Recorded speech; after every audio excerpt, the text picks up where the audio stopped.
I stopped by my daughter's house for dinner and froze when I saw her husband's entire family seated at the table while she rushed around serving them. Her mother-in-law raised an empty wine glass and snapped, "A housekeeper like you should move faster. Can't you see my husband needs more wine?"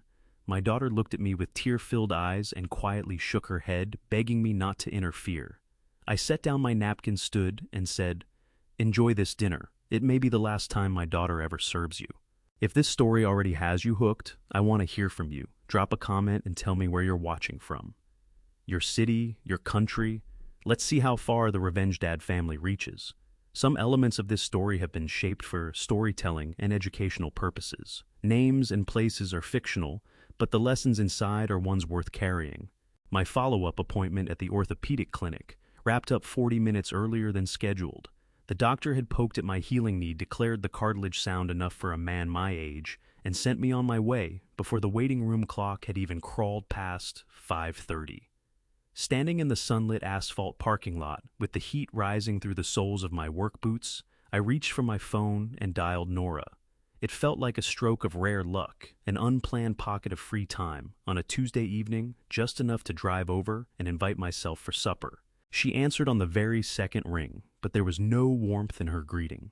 When I told her I was in the area and planned to stop by for dinner, she paused just long enough for the static on the line to stretch thin. "Okay, Dad," she said. Her voice was flat level and wrapped in a cautious quiet, the kind of careful tone people use when they are speaking in a room where every single wall has ears. Before I could ask if I should pick up a bakery pie or a gallon of whole milk from the market down the road, she added a clipped goodbye and clicked off. I lowered the receiver and stood by the driver's door of my truck, staring at the blank screen. I told myself it was simply Nora being Nora. She had never been someone given to long, meandering telephone chatter, not even as a young girl running through the front yard with skinned knees and grass-stained elbows. Her late mother, Carol, had possessed that exact same brisk economy of speech whenever she was busy in the kitchen or balancing the household checkbook. I convinced myself that my daughter was merely preoccupied with dinner preparations and homework routines. It was an easy lie to swallow, and I wanted an easy evening. I pulled out of the clinic lot and began the 22-mile journey to Claremont. I kept the old radio turned off and rolled the side windows down, halfway letting the rush of late summer air fill the cab. That was always how I preferred to drive. Whenever something vague and unsettling tugged at the back of my mind, it gave me a way to turn things over without actually having to confront them head on. The evening carried that peculiar lingering warmth unique to early September, a heavy golden haze that hung over the harvested cornfields and strip malls as if the season refused to admit that summer was finally over. It was exactly 6:32 when my tires crunched over the gravel driveway of the two-story house on Alderton Road. It was a handsome property painted in muted slate gray, with immaculate manicured hedges and a spotless stone walkway that Marcus kept obsessively tidy. Stepping out of the truck, the first detail that struck me was the illumination. Every single overhead fixture and wall sconce across the main floor was blazing brightly behind the polished picture windows. The heavy oak front door was unlocked. I opened it without knocking, the way a father naturally does when visiting his only child, and called out, "It's Dad," into the quiet foyer. No one answered my greeting, but the rich, buttery aroma of roasted chicken and fresh rosemary drew me down the hallway toward the formal dining room. When I stepped through the arched doorway, I found them already seated around the mahogany table. Marcus sat firmly at the head, broad-shouldered and impeccably groomed in a freshly ironed Oxford shirt, carving into a breast of chicken with methodical precision. To his left sat his father, Gerald, silver-haired and stern, and to his right was Sylvia, adorned in pearls and radiating her customary posture of cool judgment. 16-year-old Piper was slouched carelessly between them, her chin angled down toward the glowing screen of her smartphone, her right thumb scrolling endlessly, while her left hand mechanically fed herself salad. 4 people sat around that polished wood. 4 large dinner plates were filled with food, and 4 crystal glasses sparkled with red wine and ice water. There was no 5th plate set. There was no 5th chair pulled out from the sideboard. My daughter Nora was standing several feet away by the kitchen, passed through her back, turned to the dining room, as she lifted a steaming ceramic casserole dish with both hands. She was wearing her faded blue kitchen apron, the one with the frayed left strap that had needed restitching for the better part of 2 years. She crossed the hardwood floor with a cautious, hurried gait and set the heavy dish directly between Gerald and Sylvia. Neither of her in-laws looked up to acknowledge her presence. Before Nora could even fully straighten her back, Gerald reached across and shoved a large silver serving spoon into the potatoes. "The rolls on the table are cold," Sylvia remarked. She did not address Nora by name or make eye contact. She simply tossed the complaint into the open air of the room as if casually registering an unwelcome shift in the atmospheric humidity. "I'll bring out the warm ones right away," Nora said softly. "You should have had them out of the oven before we sat down." Sylvia countered, her tone sharp with practiced condescension. I dragged a spare chair from the corner wall and took a seat at the far edge of the table. The scrape of the wooden legs against the floorboards drew a fleeting glance from Marcus. He offered a brief, dismissive nod before returning his gaze to his plate. Gerald lifted his wineglass an inch in greeting, while Piper never once looked up from her social media feed. "Mr. Tate," Marcus said evenly, slicing another portion of meat. "We weren't expecting you this evening. I called ahead from the clinic." I answered, keeping my hands resting flat on the mahogany. "Nora must have forgotten to mention it," Marcus replied, with a polished, patient smile, making it sound like an everyday failing he was forced to endure. Nora re-entered from the kitchen, carrying a woven basket of dinner rolls wrapped snugly in a linen napkin. She placed them beside Sylvia. Without pausing for a breath, she returned to the kitchen and came back with a heavy glass pitcher to refill Marcus's water glass. Then she turned around yet again, fetching a small dish of softened butter. With every trip across the dining room, her footsteps were silent and hurried. She moved like an invisible ghost in her own house, shrinking her shoulders inward as if trying not to occupy any physical space at all. Not once did she pull out a chair. Not once did she make a move to sit down. Gerald drained the last drops of his Cabernet and casually extended his empty glass outward into the open air, dangling it by the stem without turning his head. Sylvia gave Nora a brief, dismissive flick of her eyes. "His glass," she commanded. Just two cold syllables uttered exactly like an employer issuing orders to an untrusted domestic servant. Nora stepped forward, uncorked the bottle, and began pouring the wine. Watching my daughter wait hand and foot on a man who could not even muster the decency to say thank you caused something heavy and dangerous to shift behind my ribs. It was not mere anger, but the cold, calcified fury that comes just before an explosion. As the dark red wine reached the rim of Gerald's glass, Nora lifted her eyes and looked directly into mine. For one brief, terrible second, our gazes locked across the table. Her eyes were rimmed with raw red lines showing the clear residue of quiet tears she had fought so desperately to conceal before I arrived. Then, with absolute deliberation, she gave her head a tiny, tight shake. "Don't. Please don't." Piper dropped her fork against the porcelain rim with a sharp clatter and held it up by two fingers. "There is a water spot on this tine," the girl said flatly, dropping the fork onto the polished wood toward Nora's side of the table for collection. Nora reached down, picked up the utensil, and walked toward the kitchen to fetch another. That was the limit. I took my unused cloth napkin and dropped it beside the empty spot where my plate should have been. I pushed my chair back and stood up at full height. The sharp squeal of the chair legs across the polished floor made Sylvia snap her head toward me in shock. "I drove out here believing I was coming to share a meal with my daughter's family," I said. My voice sounded deeper and far steadier than the storm inside my chest, which was good because what I felt was the opposite of steady. Turns out I walked into a house that uses a wedding ring as a work contract. Marcus put down his fork and narrowed his eyes. "Mr. Tate, let's not make a scene." "I'm not finished." I looked at each of them in turn, Gerald with his fresh wine, Sylvia with her chin lifted, Marcus with his jaw. Set Piper already back on her phone. "Enjoy the meal. This might be the last time my daughter serves it." I walked to the front door. I did not slam it shut behind me. A door slammed in sudden anger gives people an excuse to roll their eyes at you. A door closed quietly gives them something to think about. I sat in my truck in the driveway for a moment, both hands on the steering wheel, and looked at the lit windows of that house. Inside, I could see the shadow of Nora moving back toward the kitchen, still working, still moving, still serving. I turned the key and pulled out of the driveway into the night. The whole drive back to Millhaven, I kept seeing that shake of her head, that tiny, careful, terrified shake of her head. Nora had not shaken her head because she was resigned. I had raised that girl, and I knew the difference between resignation and fear. What I saw in her eyes tonight was fear, the specific calculated kind that comes from knowing exactly what you stand to lose. I needed to understand what she was afraid of losing, because whatever it was, it had kept my daughter standing at that table instead of sitting at it, and that was not a thing I was willing to leave alone.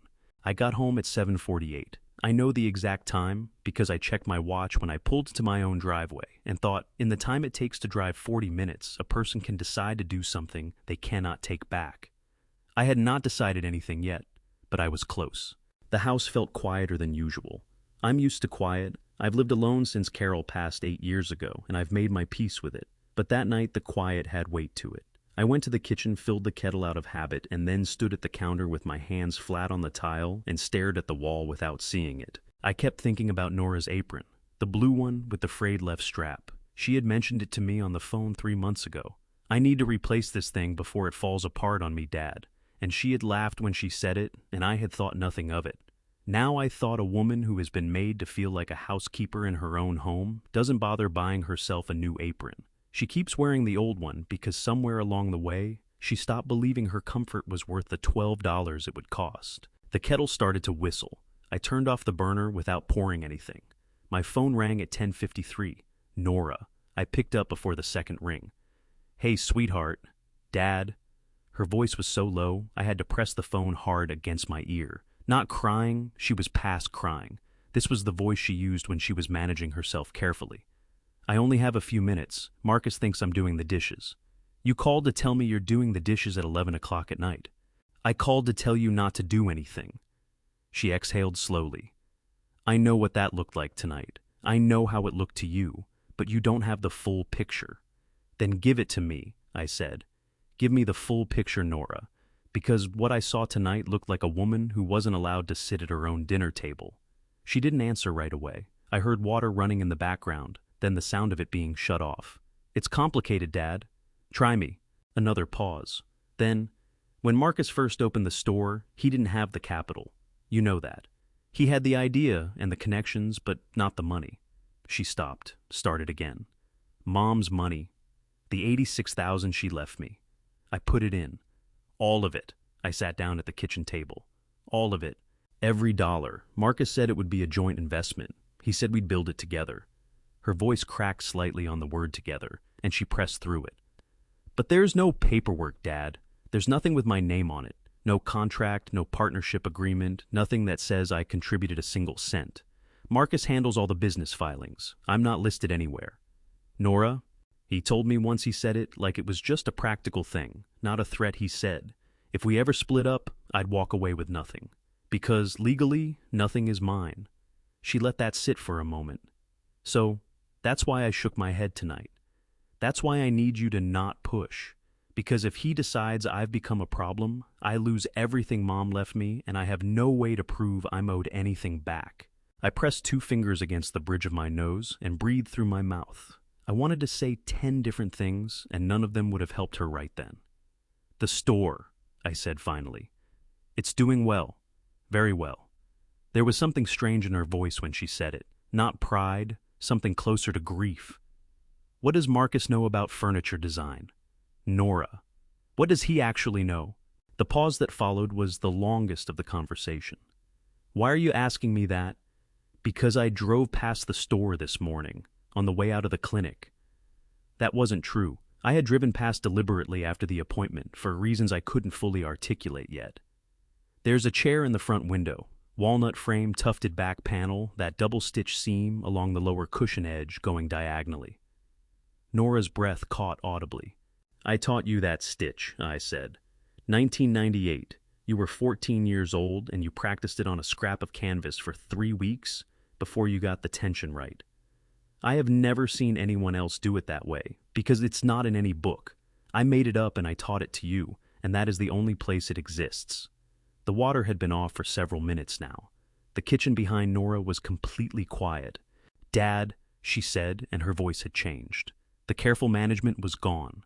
Underneath it was something raw and exhausted, like a bruise that had been covered for so long the skin above it had forgotten what it was protecting. "They call me the housekeeper, not just in private, in front of people, in front of the men Marcus brings home for dinner. They, Marcus, Sylvia, Gerald, Piper. They've been saying it for so long, I started to hear it in my own head when I made a mistake. I'd break a glass and think, that's exactly what a housekeeper would do. Stop, I said. My voice came out rougher than I meant it to. That's their voice, not yours. Don't you carry that. She made a sound that was halfway between a laugh and a sob. I know, Dad, I know that. But knowing it and feeling it are two different things when you're inside it every day. Listen to me. I leaned forward with my elbows on the table the way I used to sit when she was small, and I was explaining something important. I'm not going to do anything tonight. I'm not going to show up there and make noise. You have my word on that. I waited until I heard her breathing slow slightly. But I need you to do one thing for me. What? Don't hand him anything new. Whatever you're working on right now, don't give it to him. Not yet. I didn't know what I was working toward, yet not exactly. But I knew that the chair in that front window had my daughter's hands all over it, and I was not going to let the next one disappear the same way. Can you do that? I'll try, she said. Nora? Yeah. The store is doing well because of you. Whatever they say in that house, whatever you've started to hear in your own head, don't let them rewrite what's true. I stood up from the table. Get some sleep. I'll be in touch. She said goodnight in that quiet, careful voice. I set the phone down on the counter. Then I went to the garage, pulled the drop cloth off my old workbench, and sat down on the stool I'd used for 35 years. Not to work, just to sit where I had always sat when I needed to think through a problem that mattered. The stool creaked under me in the same place it always did. I stared at the pegboard on the wall, where my tools hung in the same order they had hung for decades.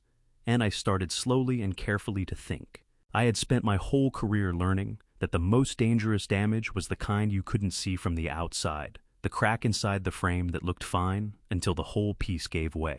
My daughter was standing inside a house that was already fracturing around her, and she couldn't see the shape of it yet because she was too close to the center of it. But I wasn't. And first thing tomorrow morning, I was going to drive back to Claremont and walk into that store like any customer off the street and find out exactly how deep the rot went. I was parked across the street from Vane & Co., fine interiors by 8:45. Saturday morning engine off drinking gas station coffee that had gone lukewarm somewhere on Route 9. The store didn't open until 9, so I sat and watched the lights come on inside one section at a time, the way a stage gets lit before the actors walk out. I was not Russell Tate, father of the woman who designed everything in that window. I was just a retired guy looking for a chair for his living room. I had played dumber roles. The door was unlocked at 9 on the dot. A woman in a charcoal blazer held it open and smiled, the way people smile when their paycheck depends on it. Mid-30s dark hair pulled back tight, name tag that read, Cassidy. Good morning, she said warmly. Come on in, take your time, look around. Thank you. I tucked my hands in my jacket pockets and walked in, slow the way old men do when they're pretending they have nowhere to be. The showroom was well laid out. I gave Marcus that much. Good lighting, clean sightlines, no piece crowding another. But it was the pieces themselves that made me stop every few feet. A settee near the entrance with hand-rolled arm edges. A side table with mortise joints so clean you could feel the patience in them. And in the center of the room, on a low platform, the walnut chair from the front window. I walked straight to it, crouched down with my knees protesting the whole way, and ran my thumb along the lower cushion seam, the diagonal double stitch tight, and even exactly as I had taught it. My chest felt like something was pressing on it from the inside. Beautiful piece, isn't it? Cassidy appeared at my shoulder, smooth and professional. That's from our Meridian collection. Mr. Vane designed the whole line himself. I straightened up slowly. Mr. Vane has quite an eye. He really does. 4 years building this collection, and every piece is original. I nodded, like that impressed me. Then I pointed to the settee by the entrance. That rolled arm, that's a specific technique, not something you see often anymore. Old upholsterer trick. I looked at her directly. Does Mr. Vane do the construction himself, or does he work with outside craftsmen? Cassidy's smile held, but something behind her eyes recalibrated. Everything here is in-house. Mr. Vane oversees all the design and production personally. I moved toward the side table, crouched again, and ran my finger along the underside of the bottom drawer. I found what I was looking for in the back left corner, 2 letters pressed lightly into the wood with a blade tip. G.H. Barely visible unless you knew to look. My throat tightened so fast I had to breathe through my nose for a moment before I could speak again. Does he sign his pieces? I asked, keeping my voice even. The Meridian collection carries the Vane and Colbert brand mark, Cassidy said, on the bottom of each frame. Of course. I straightened up and gave her my best harmless retiree smile. I'll think it over. Appreciate your time. Outside, I sat in my truck and pressed both palms flat against my thighs because my hands had started to shake, and I did not want them to. G.H. Grace Hayes.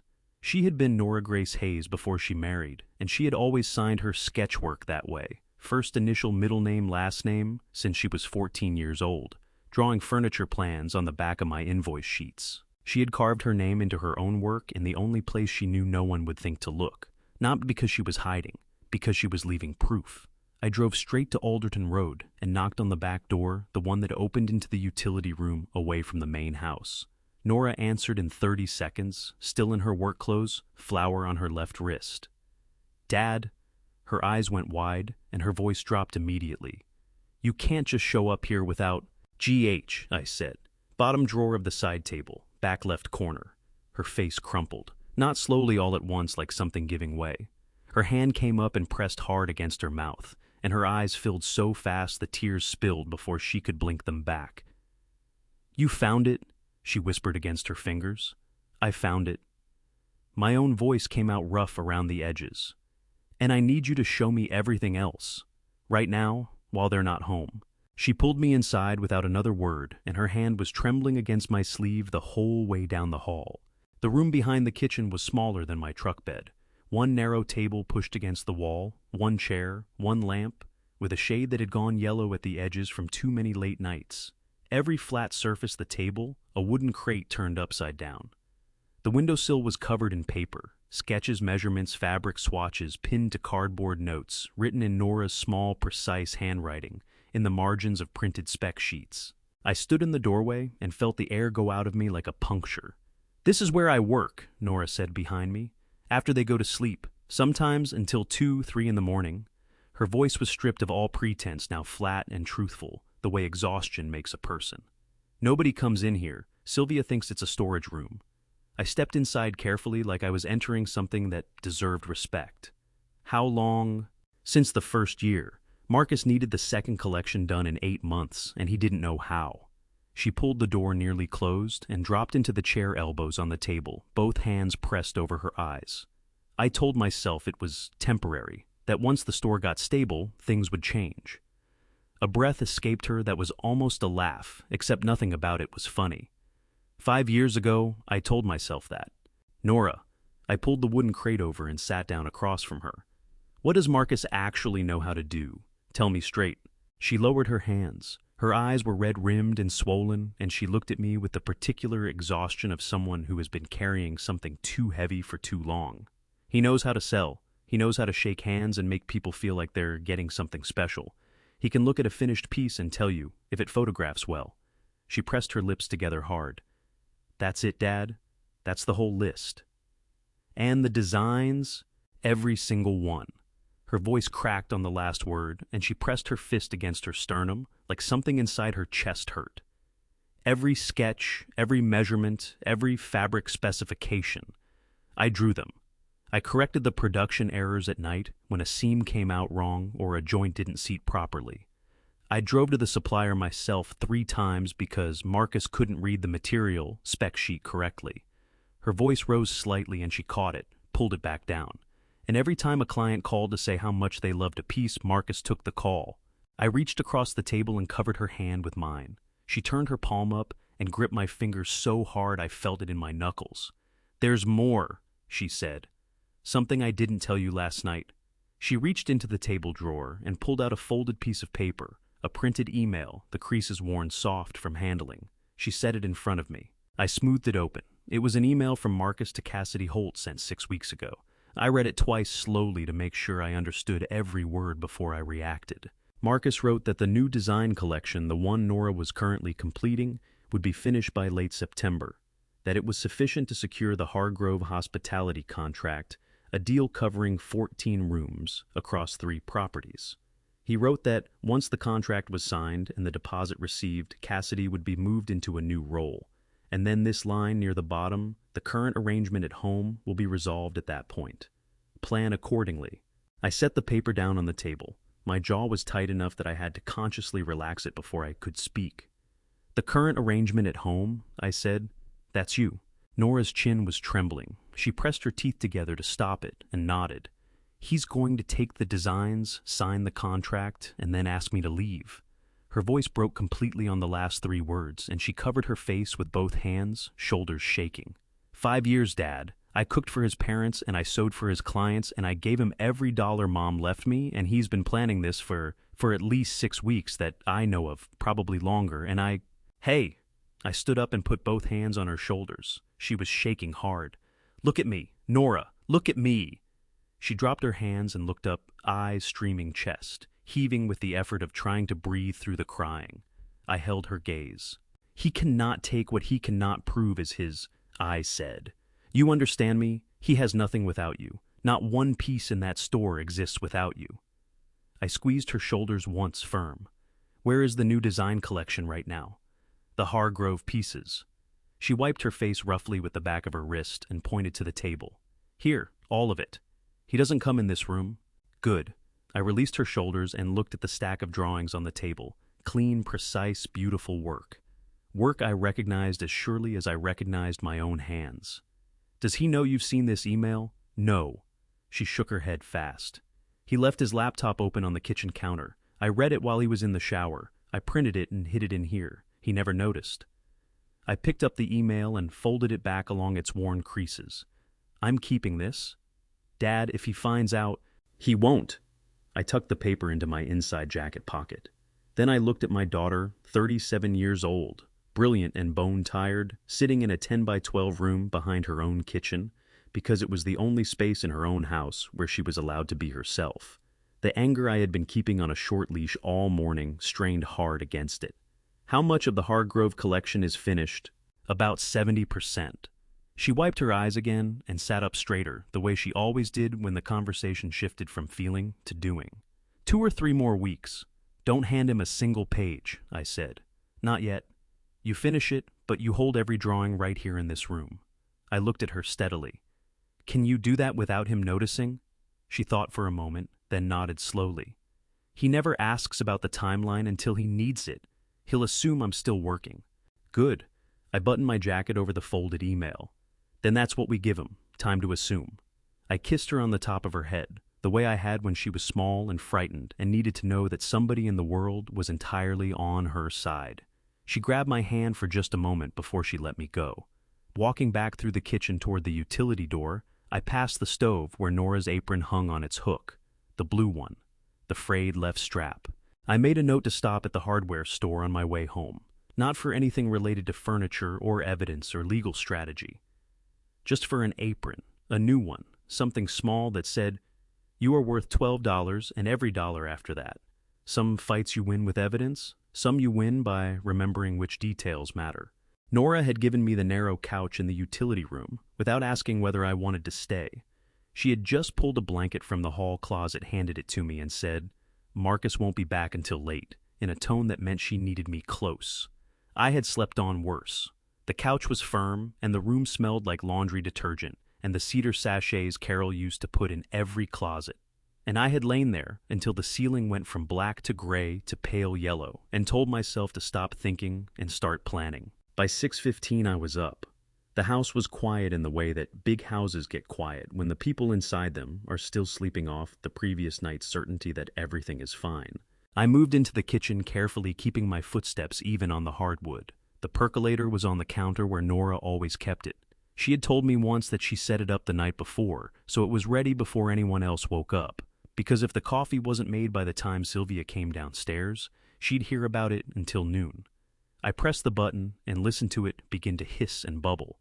While I waited, I opened the first cabinet looking for mugs. Wrong one, dish towels. Second cabinet, wrong again. Canned goods stacked in the tight, orderly rows, the way Sylvia liked everything. Third drawer, the one beside the stove. I was looking for a spoon to stir the coffee grounds that had settled, and my hand touched paper. Not one piece of paper. Several. Stiff envelopes still sealed. I lifted them out slowly, the way you lift something you're not sure about. 3 envelopes each addressed to Nora Tate Vane in the same printed font. The return address on all three read Midwest Design Collective, Indianapolis, Indiana. The postmarks were the part that made my breath stop. March 2024, August 2024, February 2025. I stood at the kitchen counter with those three envelopes in my hand and felt something cold move through me that had nothing to do with the morning air. I was still holding them when I heard Nora's footsteps on the stairs. That particular third step creak I had noticed the night before. She appeared in the kitchen doorway, in her work clothes, hair pulled back, already dressed, to start the day before anyone else needed anything. She saw my face first, then the envelopes in my hand, and she went absolutely still, every muscle in her body tensing at once like a wire pulled too tight. "Dad," she breathed. "What are those?" "Come here." I kept my voice low and even. "Come read them with me." She crossed the kitchen in 4 steps, and I put the envelopes in her hands. She looked at the return address on the first one, and a sound escaped her. Not a word, not a cry, something between the two, high and wounded. Her hands were shaking so badly by the time she worked the seal open that I had to hold the envelope steady for her. The letter inside was printed on heavy cream stock, the kind organizations use when they want you to feel that what they're saying matters. Nora read it once, then her knees buckled so hard she had to grab the counter edge with one hand to stay upright. Her face had gone the color of old chalk. "They found me," she whispered. Her voice was fractured, barely holding together. "They found the GH signature on a piece from the Claremont showcase. There was a regional showcase 2 years before we opened the store. Dad, I submitted one chair on my own. Before Marcus, they found it. They knew it was mine, and they wrote to me." She pressed her fist against her mouth so hard her knuckles went white. "They wrote to me 3 times. Open the other 2, I said, though. My own chest felt like something was sitting on it. She tore the second envelope with shaking fingers. The August letter was a follow-up, warmer in tone, mentioning that they had seen additional pieces they believed carried her aesthetic, and that a featured exhibition spot was being held pending her response. The third letter from February of this year was the last one they would send. Politely worded, professionally final. They had moved forward with other designers. They wished her well. Nora read that last line and burst into tears. Not quiet tears, not the careful kind she had been managing all night, but the full, wrecked, gasping kind that comes from years of held-back grief, finally finding a crack wide enough to pour through.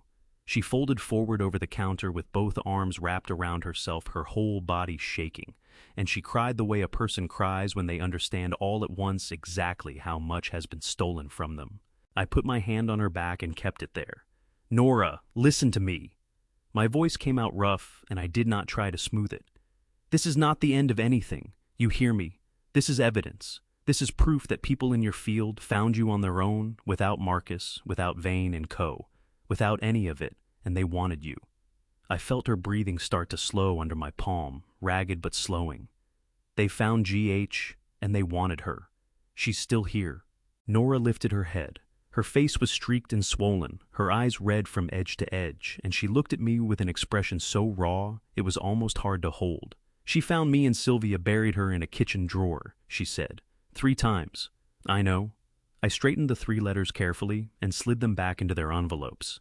"I'm taking these with me. These go with the email. Dad, when Marcus figures out you've been here." By the time Marcus figures anything out, I said, "We'll be ready."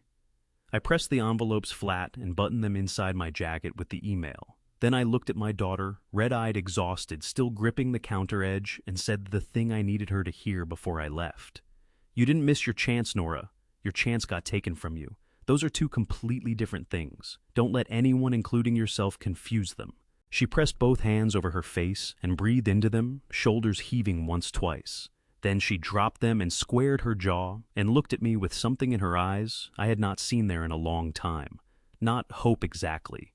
Something harder than hope. Something that meant she was done being careful. "What do you need me to do?" she asked. "But finish the Hargrove designs," I said. "Every page stays in your room. And don't change anything about how you act around Marcus. Not yet." I picked up my jacket from the chair back where I'd draped it. "I need to make one more stop before I can tell you the rest." She walked me to the utility door. Before I stepped out, she touched my arm. "Dad." The letters 3 times, Dad. She wrote to me 3 times, and I never knew. My throat tightened until speaking was difficult. "I know, sweetheart." What kind of person does that to someone? Her voice cracked on the question, genuinely bewildered, genuinely broken open by it. I thought of Sylvia's face at the dinner table 2 nights ago, that lifted chin that practiced blankness. The kind, I said, who is afraid of what you'd become if you ever found out how good you are. I walked to my truck with those envelopes burning against my chest like something alive. The Vane and Comer's production workshop sat 2 blocks east of the showroom, in a low, wide building that had been a machine parts warehouse before someone whitewashed the exterior and bolted a modest sign above the loading dock. I had driven past it twice already without stopping. This time, I pulled around to the side entrance and parked where the trucks wouldn't block me in. It was 7:10 in the morning. I had learned over 35 years in the trade that if you want to know how a furniture operation actually runs, you don't visit the showroom during business hours. You show up at the workshop before the boss arrives. The side door was propped open with a rubber wedge. I could hear machinery running a belt sander from the sound of it and smell the particular mixture of sawdust and adhesive and machine oil that I had breathed for most of my adult life. I stepped inside and let my eyes adjust. The space was organized better than I expected. Workbenches along both walls, tools hung on pegboards in the kind of deliberate order that means someone actually cares about the work. 3 men at various stations, 2 of them already deep into their tasks. The third closest to the door looked up when I walked in. He was about my age, give or take 5 years. Heavy-set forearms like bridge cable, a gray beard trimmed close. He had the hands of someone who had been building things since before some of the other men in the room were born. "Help you," he said. Not unfriendly. The way craftsmen talk to strangers, neutral until they know what you're about. I pulled the old horsehair blend fabric sample from my jacket pocket. I had grabbed it from my truck before coming in a leftover from my own shop days. I held it up. "Wondering if you do outside repair work. Got a wingback that needs reupholstering. Somebody told me this place does quality work." He looked at the fabric sample. His eyebrows lifted just slightly. "Horsehair blend. Haven't seen that in a while." He took it from me, turned it over, rubbed it between his thumb and forefinger. "You know what you're looking at." 35 years in the trade, I said. Russell Tate, Mill Haven. Something in his posture shifted, not suspicious, more like recalibration. "Eddie Kowalski." He handed the sample back. "We don't usually take outside repairs, but you want some coffee? I just made a pot." We sat on 2 stools in the corner near the back workbench, the sounds of the shop filling the space all around us comfortably, the way background noise does when 2 people in the same trade have nothing to prove to each other. Eddie poured from a battered percolator into a mug that said Claremont Rotary Club 2019 and handed it over without asking how I took it. We talked about the work for a few minutes, materials suppliers, how the good hardwood had gotten harder to source since the mill closures up north. Then I nodded toward the showroom pieces lined along the back wall, the ones waiting for delivery. "Meridian collection?" I asked. Eddie's expression shifted not much, but enough. "Yeah." "Good work," I said. "Saw it in the showroom yesterday. Whoever designed those pieces knows what they're doing." He wrapped both hands around his own mug and looked at me with the careful eyes of a man deciding something. "They do," he said finally. I let that sit for a moment. Then, the design come from Mr. Vane directly, or does he work with someone? Eddie set his mug down on the workbench. He looked toward the other men, both still absorbed in their own tasks, and then back at me. He dropped his voice by half. "The drawings come from Mrs. Vane. Always have. She brings them in, herself goes over every spec with us in person. If something comes out wrong during production, she's the one who comes in to fix it." He picked up his mug again, something uncomfortable moving across his face. "Mr. Vane signs off on the finished pieces, but the work, the actual thinking behind it, that's her." My heart was beating harder than I wanted it to. I kept my voice level. "Does she get credited for it?" Eddie let out a breath through his nose that was not quite a laugh. "Not once, not in 4 years.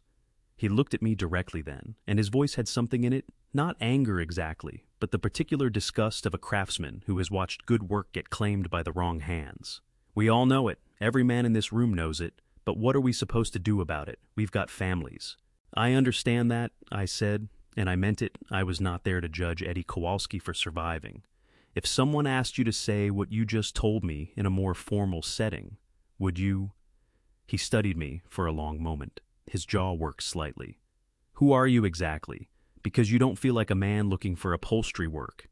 I looked at him steadily. "I'm Nora Vane's father." The workshop sounds seemed to get louder in the space that followed. Eddie stared at me, and then something in his big weathered face settled into a kind of relief. The relief of a man who has been waiting for someone to finally ask the right question. "Lord," he said quietly. He rubbed one hand across his beard. I wondered when somebody was going to show up. "Will you say it formally?" I asked again. "If it comes to that." He picked up his mug, drained the last of it, and set it down with a sound like a decision being made. "Yeah," he said. "If it comes to that, I'll say it." He looked toward the back wall of Meridian Peace's voice, dropping further. "She deserves to have somebody say it." I thanked him and stood to go. I was almost at the side door when I heard him call after me. "Mr. Tate." I turned. Eddie was still on his stool, forearms on his knees. "Marcus was here yesterday morning, early. Standing outside talking on his phone, I saw him through the loading dock window. Had papers in his hand, Hargrove logo on top of the stack. He met my eyes across the width of the workshop. He's moving faster than you might think." I pushed through the side door into the morning air, and the cold hit my face like a warning. I drove back to Millhaven with Eddie's words sitting in the passenger seat beside me, like a third person in the truck. "He's moving faster than you might think."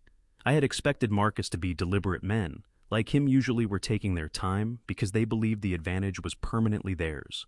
But deliberate and fast were two different things. And if Marcus was already standing outside that workshop at dawn, with Hargrove papers in his hand, I did not have the luxury of moving carefully. I pulled into my own driveway at 8:40 and went straight past the front door to the side entrance of the garage. Not the workshop side, the storage side, where I kept the things I could not bring myself to throw away.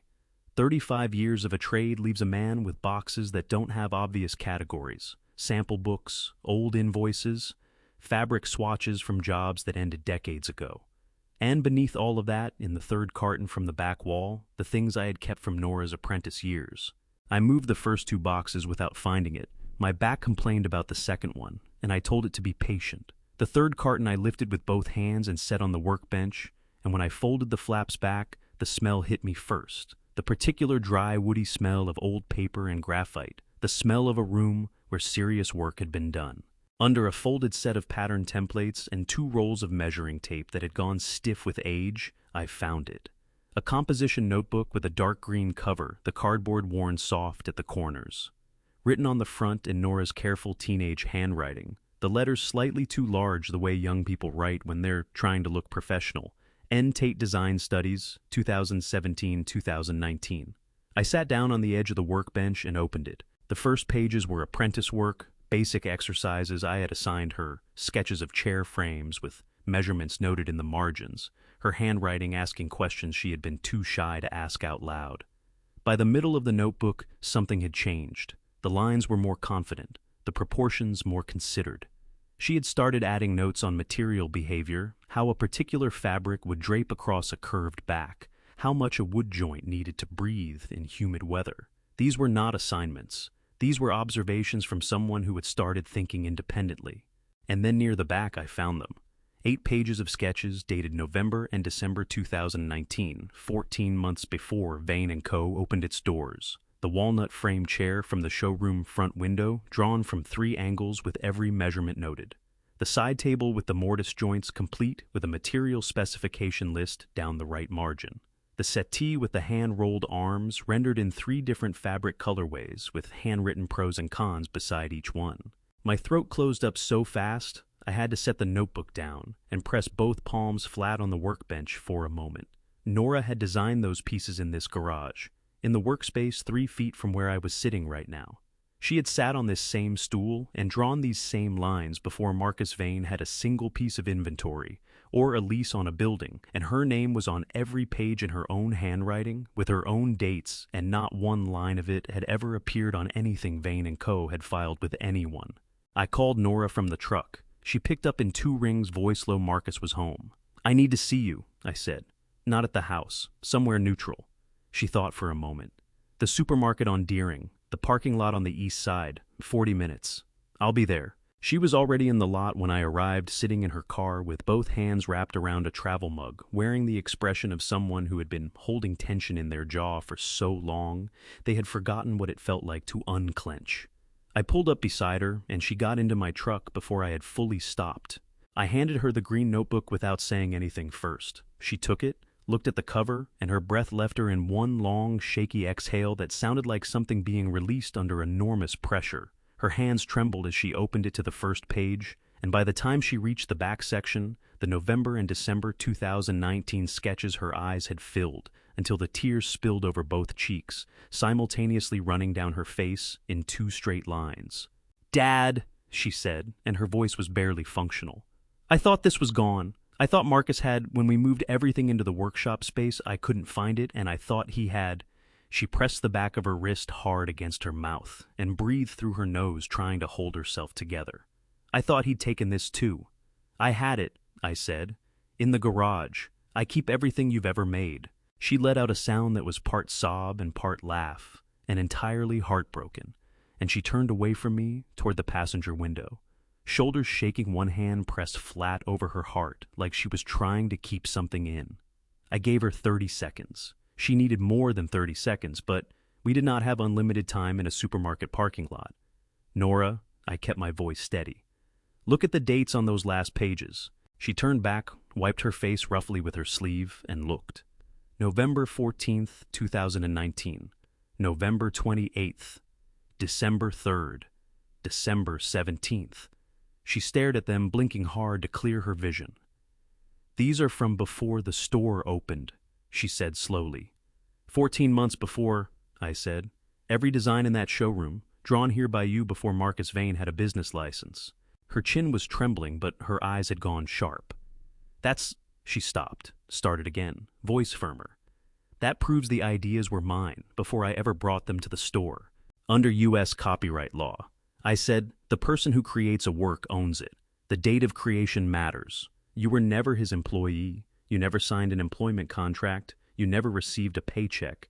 You never filed taxes as a Vane & Co. worker. That means the work-for-hire exception doesn't apply to you. These designs were yours when you drew them, and they're still yours now." She stared at the notebook in her hands. Her breathing was ragged, but she was pulling herself upright vertebra by vertebra, the way I had watched her do since she was a child, who had fallen off her bicycle and was deciding whether to cry or get back on. "What do we do with it?" "We keep it exactly as it is," I said. "You don't take it back into that house. It stays with me with the email and the letters." I watched her face. "And I need you to finish the Hargrove collection. Every page, every drawing, finish it. But you're going to do something else with it when it's done, not hand it to Marcus." She looked at me sharply. "What do you mean?" "I mean, we're going to put your name on it ourselves," I said, "before he gets the chance to take it." I held her gaze. "Can you finish the collection in 2 weeks?" She thought for a moment, pressing her lips together, calculating in the way she had always calculated, precisely without drama. 12 days if I push." "Then push," I said. She nodded once, tight and decisive. Then she looked back at the notebook one more time, running her thumb gently along the worn corner of the cover. "When she was little," she said quietly, "Mom used to say that the things you make with your own hands are the only things that are really yours." Her voice fractured slightly on Mom, and she steadied it by force. "I believed that. I still believe it." "So do I said. She handed the notebook back to me carefully, like she was handing me something sacred, got out of the truck, straightened her jacket, and walked back to her own car with her shoulders back and her chin level. Not happy, not fixed, but decided. I sat in the parking lot for a moment after she drove away the green notebook on the seat beside me and felt something settle in my chest. Not relief, not yet, but the particular steadiness that comes when a man stops reacting to a situation and starts shaping it. I was at my kitchen table by 9 that evening, with a yellow legal pad, a ballpoint pen, and the 3 objects I had been accumulating since Friday night spread out in front of me, like evidence at a hearing, which I supposed was exactly what they might become. The printed email from Marcus to Cassidy, 3 unopened letters from Midwest Design Collective, 1 dark green notebook with dates that predated Vane & Co. by over a year. I pulled the legal pad toward me and drew a line down the center. Left column what Nora had, right column what Marcus had. I was a tradesman, not a lawyer, but I had spent 35 years solving structural problems, and the principles were the same. You assessed what was load-bearing on each side before you decided where to apply pressure.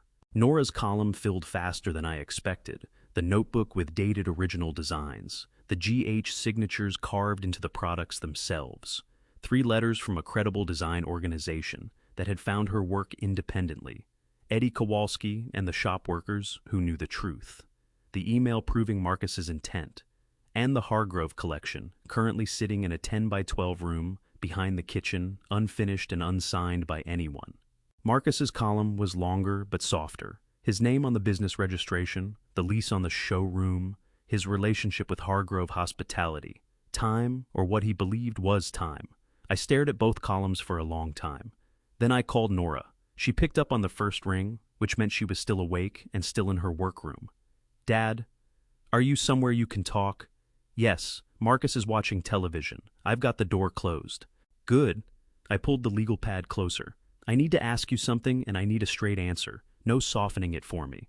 "Okay." Her voice was careful. "The Hargrove contact, the actual person handling the contract on their side. Do you have a name, an email address? Anything direct, ordnungsits, Wandstörer." A pause. "Their head of design procurement is a man named James Hargrove. He's a grandson of the founder. He handles all the interior contracting personally. I've seen his name on the correspondence Marcus gets." Another pause. "Why?" "Because Marcus is going to take your designs and walk into that meeting and present them as the product of Vane & Co., I said. "And the only way to stop that is to make sure Hargrove already knows your name before that meeting happens." The silence on her end lasted long enough that I could hear the faint sound of the television from the other room. When she spoke, her voice was tight with the effort of keeping it level. "You want me to contact them directly, before Marcus does." "I want you to contact them as yourself," I said. "Not as Mrs. Vane, not as a Vane and Cobras representative.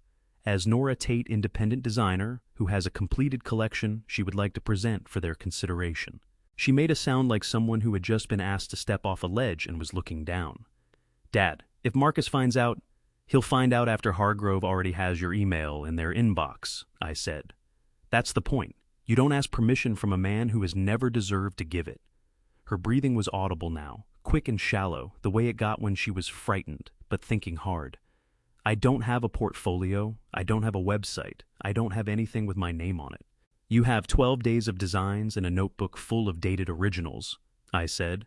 "You photograph everything. You write a cover email. You send it from your personal address, not the store account." I tapped the legal pad with my pen. "Can you do that?" Another pause longer this time, and I could feel her working through it on the other end, turning it over, testing the weight of it. "Yes," she said finally. The word came out shaky at first, then firmer as she said it again.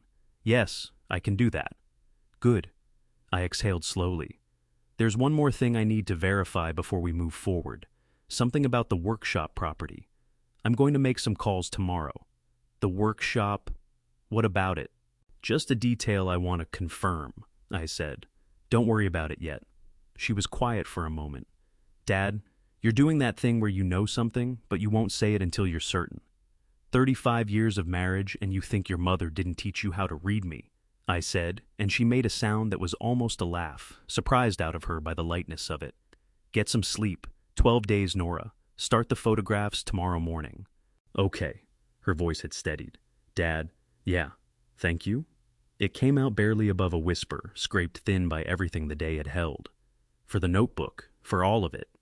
That's what fathers are for," I said. I hung up and sat at the table for a while longer, looking at my 2 columns on the legal pad. Then I drew a circle around one item in Marcus's column, the workshop lease, and wrote 3 words beside it. I put down my pen, folded the legal pad once, and set it on top of the notebook. Tomorrow, I would call Patricia Owens at her office and ask her to look up one property record. Tonight, for the first time since Friday, I slept. "Before I go any further, I have to ask you something. You have heard what they called my daughter in her own home. You have heard what she gave up and what was taken from her while she was giving it. So, tell me honestly, if you were in her position, would you have stayed as long as she did? Type 5 in the comments if you would have walked out sooner. Type 10 if you think you might have done the same, because leaving is never simple when everything you own is tied up in someone else's name. I read every comment, every single one. One more thing before we continue, parts of this story have been shaped for the screen. Some details are fiction built to carry a truth that is very real. If that is not what you came for, this is a good place to stop. But if you are staying, I promise you what comes next is worth it. I had been coming to the house on Alderton Road every afternoon that week, under the cover of helping Nora with general repairs, a loose hinge on the utility door, a kitchen faucet that dripped the kind of small maintenance that a father-in-law might reasonably offer. Marcus had not objected. Men like Marcus rarely object to free labor, especially when it comes without questions attached. What I was actually doing was staying close enough to watch and close enough to help Nora photograph every completed page of the Hargrove collection before Marcus had a chance to touch it. That Thursday afternoon, we were in the small workroom behind the kitchen.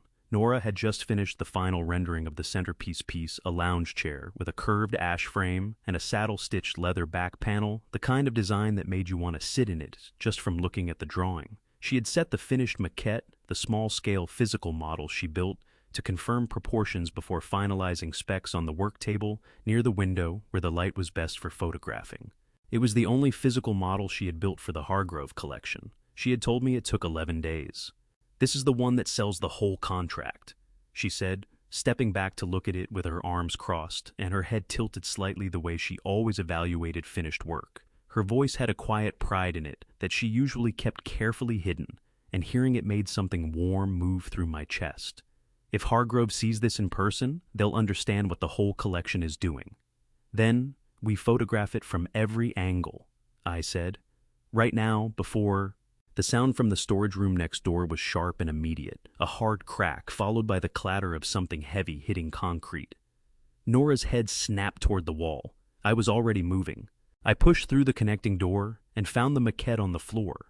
The ash frame had snapped clean at the front left leg, a break too straight and too complete to be accidental. The leather panel had been wrenched sideways, the saddle stitching pulled from its anchors along the top edge. 11 days of work, on the floor in pieces. Piper stood 4 feet away with her phone in her hand, her expression arranged into something approximating innocence, but her eyes were bright with the particular alertness of someone waiting to see how much trouble they are in. "It just fell," she said before I had asked anything. "I barely touched it." I looked at the broken leg. The fracture was at the joint, the one place where you would need to know exactly where to apply force to cause a clean break. You would not find that point by accident. I looked back at Piper. She was 16 years old, and she met my eyes without flinching, which told me everything I needed to know about how many times this kind of thing had happened before and gone unchallenged. "Piper," I kept my voice completely level. "How did it fall?"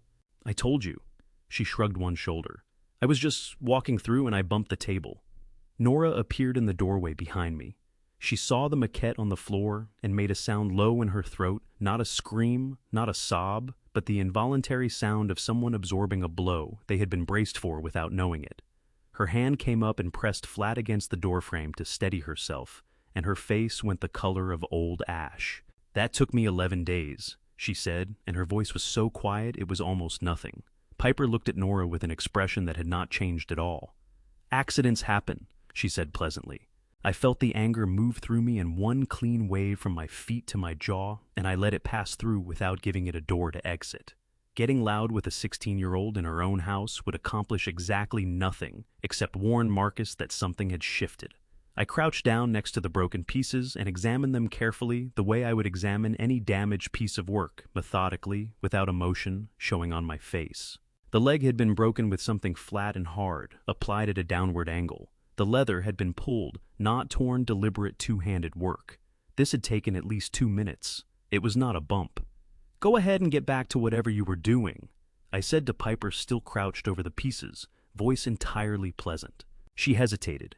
She had expected more reaction than this, and the absence of it confused her. Then she walked back through the connecting door, and I heard her footsteps on the stairs. I stood up and turned to Nora. Her eyes were wet, and her jaw was clenched so hard I could see the muscle working in her cheek. "She did it on purpose," Nora said, voice shaking. "She's done things like this before, smaller things. But this, Dad, this took 11 days, and the Hargrove presentation is in—" "I know."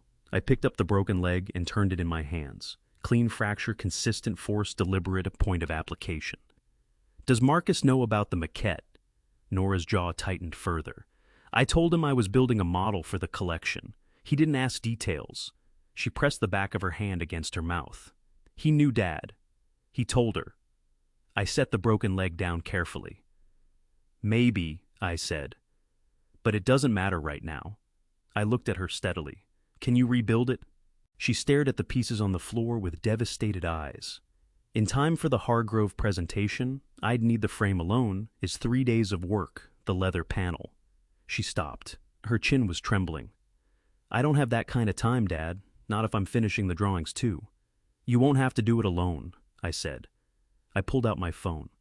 Go back to your drawings. Leave the pieces exactly where they are. I looked at her until she met my eyes. Trust me. That night, I drove home past the workshop and noticed Marcus's car parked outside at 9:30 in the evening. Through the loading dock window, I could see the lights on inside. He was in there going through something, file samples I couldn't tell. But he was moving, and he was moving at night, which meant the timeline I had given Nora was already too generous. I pressed the accelerator and drove home faster than I should have. There is a thing that happens to a craftsman's hands over 35 years of work. They develop a kind of memory that operates independently of the mind. You don't decide to check a joint for weakness. Your thumb just does it. You don't calculate the tension on a stretched fabric panel. Your palm reads it.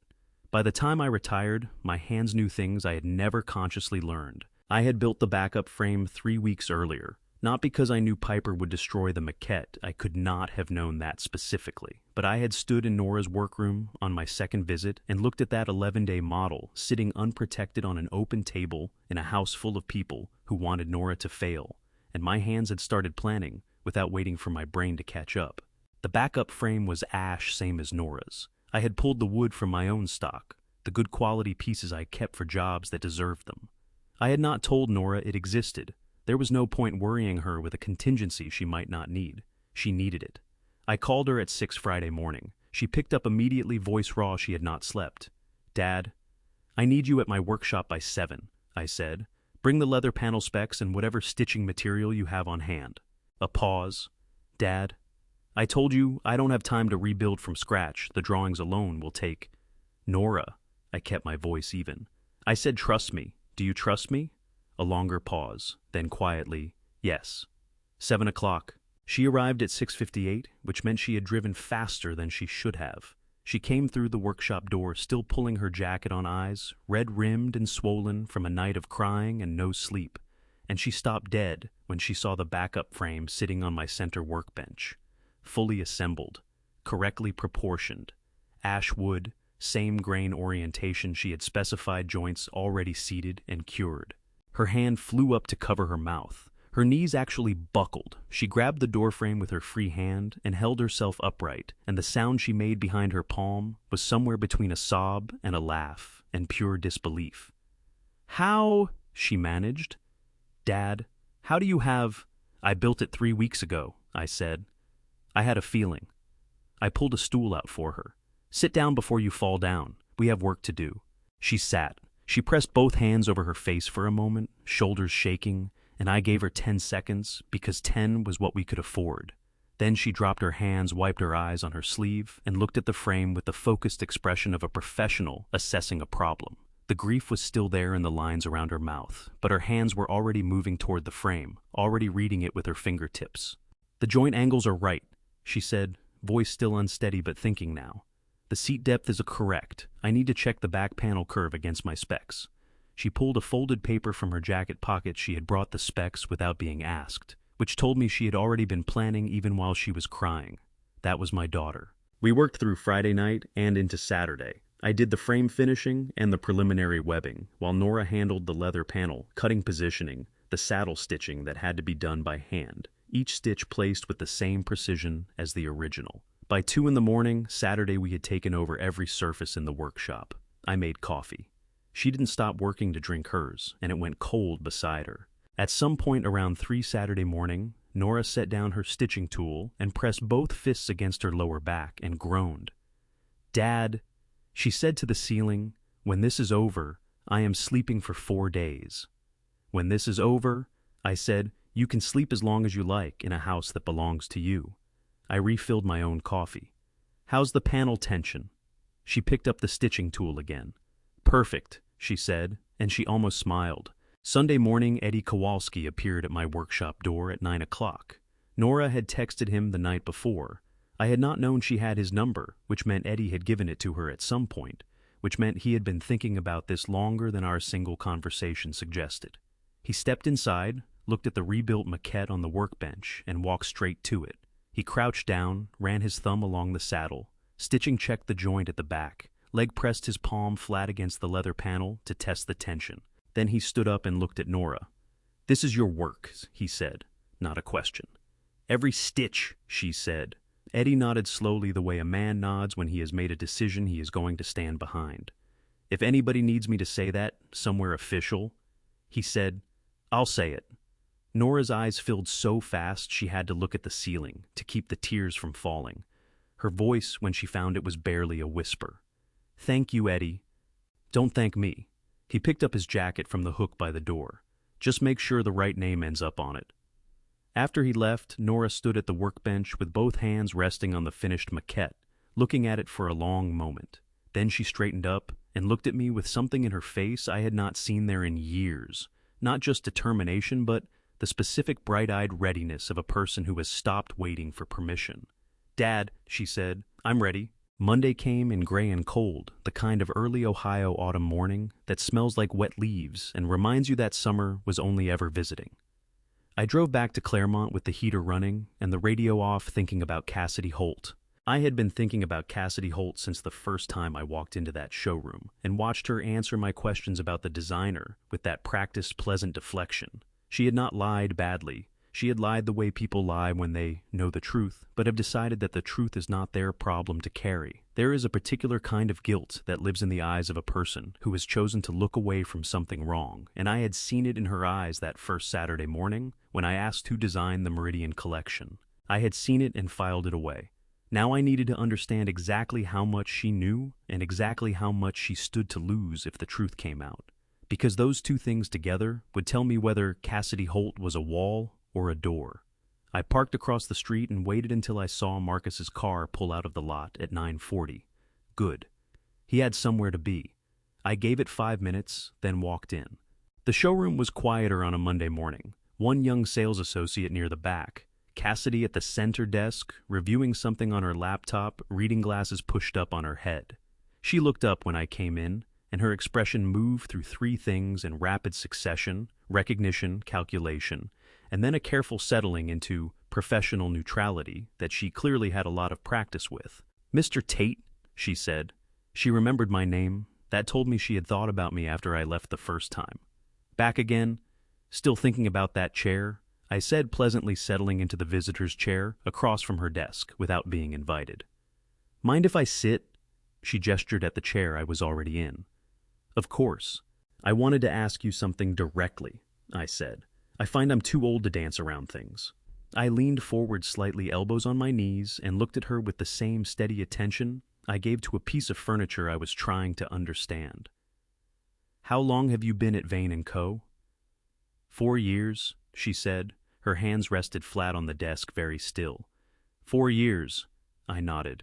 "So you were here when the Meridian collection launched?" Something shifted in her jaw, barely visible, the kind of micro-tension that a person cannot entirely control. "I was. And you were here when the pieces were being developed. In the workshop, I mean. You would have seen the process." She took a breath that was slightly too careful to be casual. "Mr. Tate, is there something specific I can help you with today?" "There is," I said.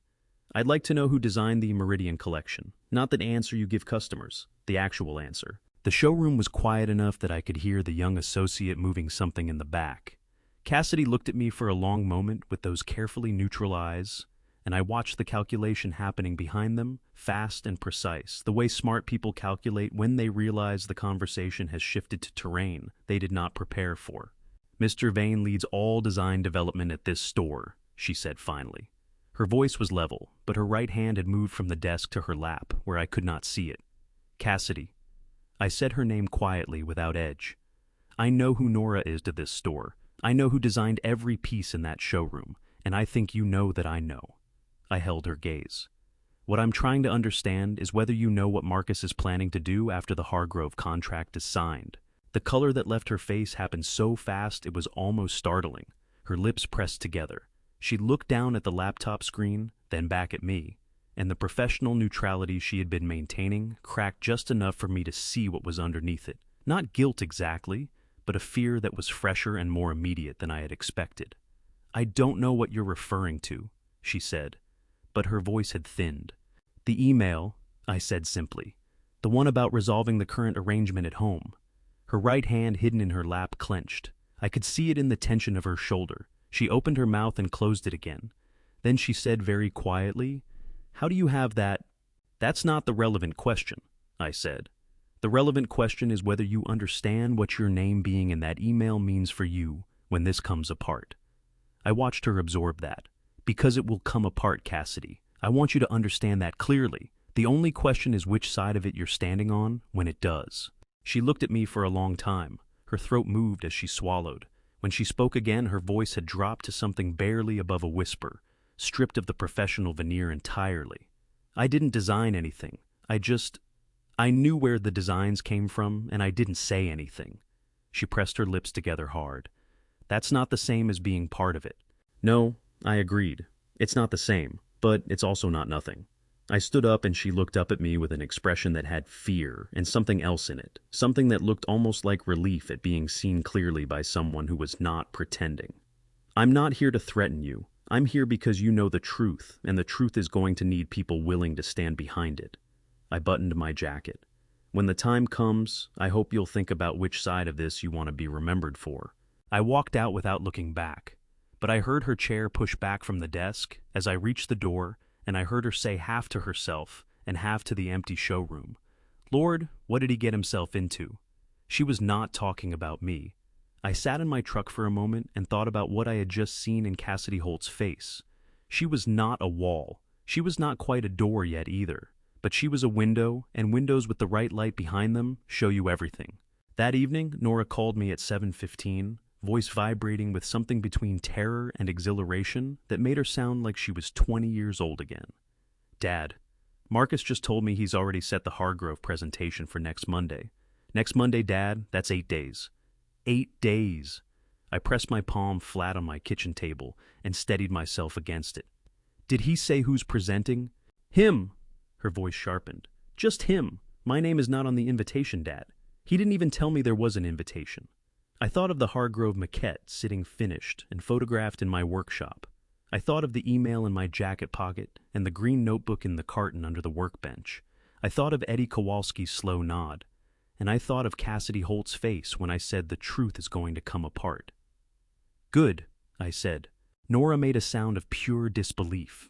"Good, Dad. He's going to walk in there with my work, and he's going to walk in there." I said, "And we are going to make sure the right person is already in the room." Tuesday morning, I was at Patricia Owens's office by 8:30. Pat had been practicing property and contract law in Claremont for 26 years, and she had handled the purchase of my workshop building back in 2013, which meant she knew exactly which records to pull and exactly what she was looking at when she pulled them. Her office was on the second floor of a building on Merchant Street, up a narrow staircase that always smelled like old carpet and printer ink.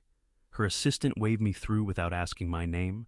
Pat was at her desk in a cardigan, the color of mustard reading glasses on coffee in hand, and she looked up when I came in with the expression of a woman who has seen enough of life's complications to find them interesting rather than alarming. "Russell Tate," she said warmly.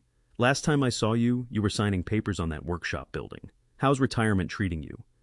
"Keeping me busy," I said, and sat down across from her. "Pat, I need you to pull a property record for me. Commercial building production workshop address is 417 Kellner Industrial, Claremont." She was already typing. "What am I looking for?" "Current ownership, and the lease record on file, specifically the tenant, the term, and whether there's been any renewal communication." She typed for a moment, reading as she went. Then she stopped. She looked at the screen. She looked at me. Then she turned the monitor so I could see it. I leaned forward and read what she was pointing to. "Current owner of record 417, Kellner Industrial, Claremont, Ohio, Tate Property Holdings, LLC. Registered agent Russell James Tate."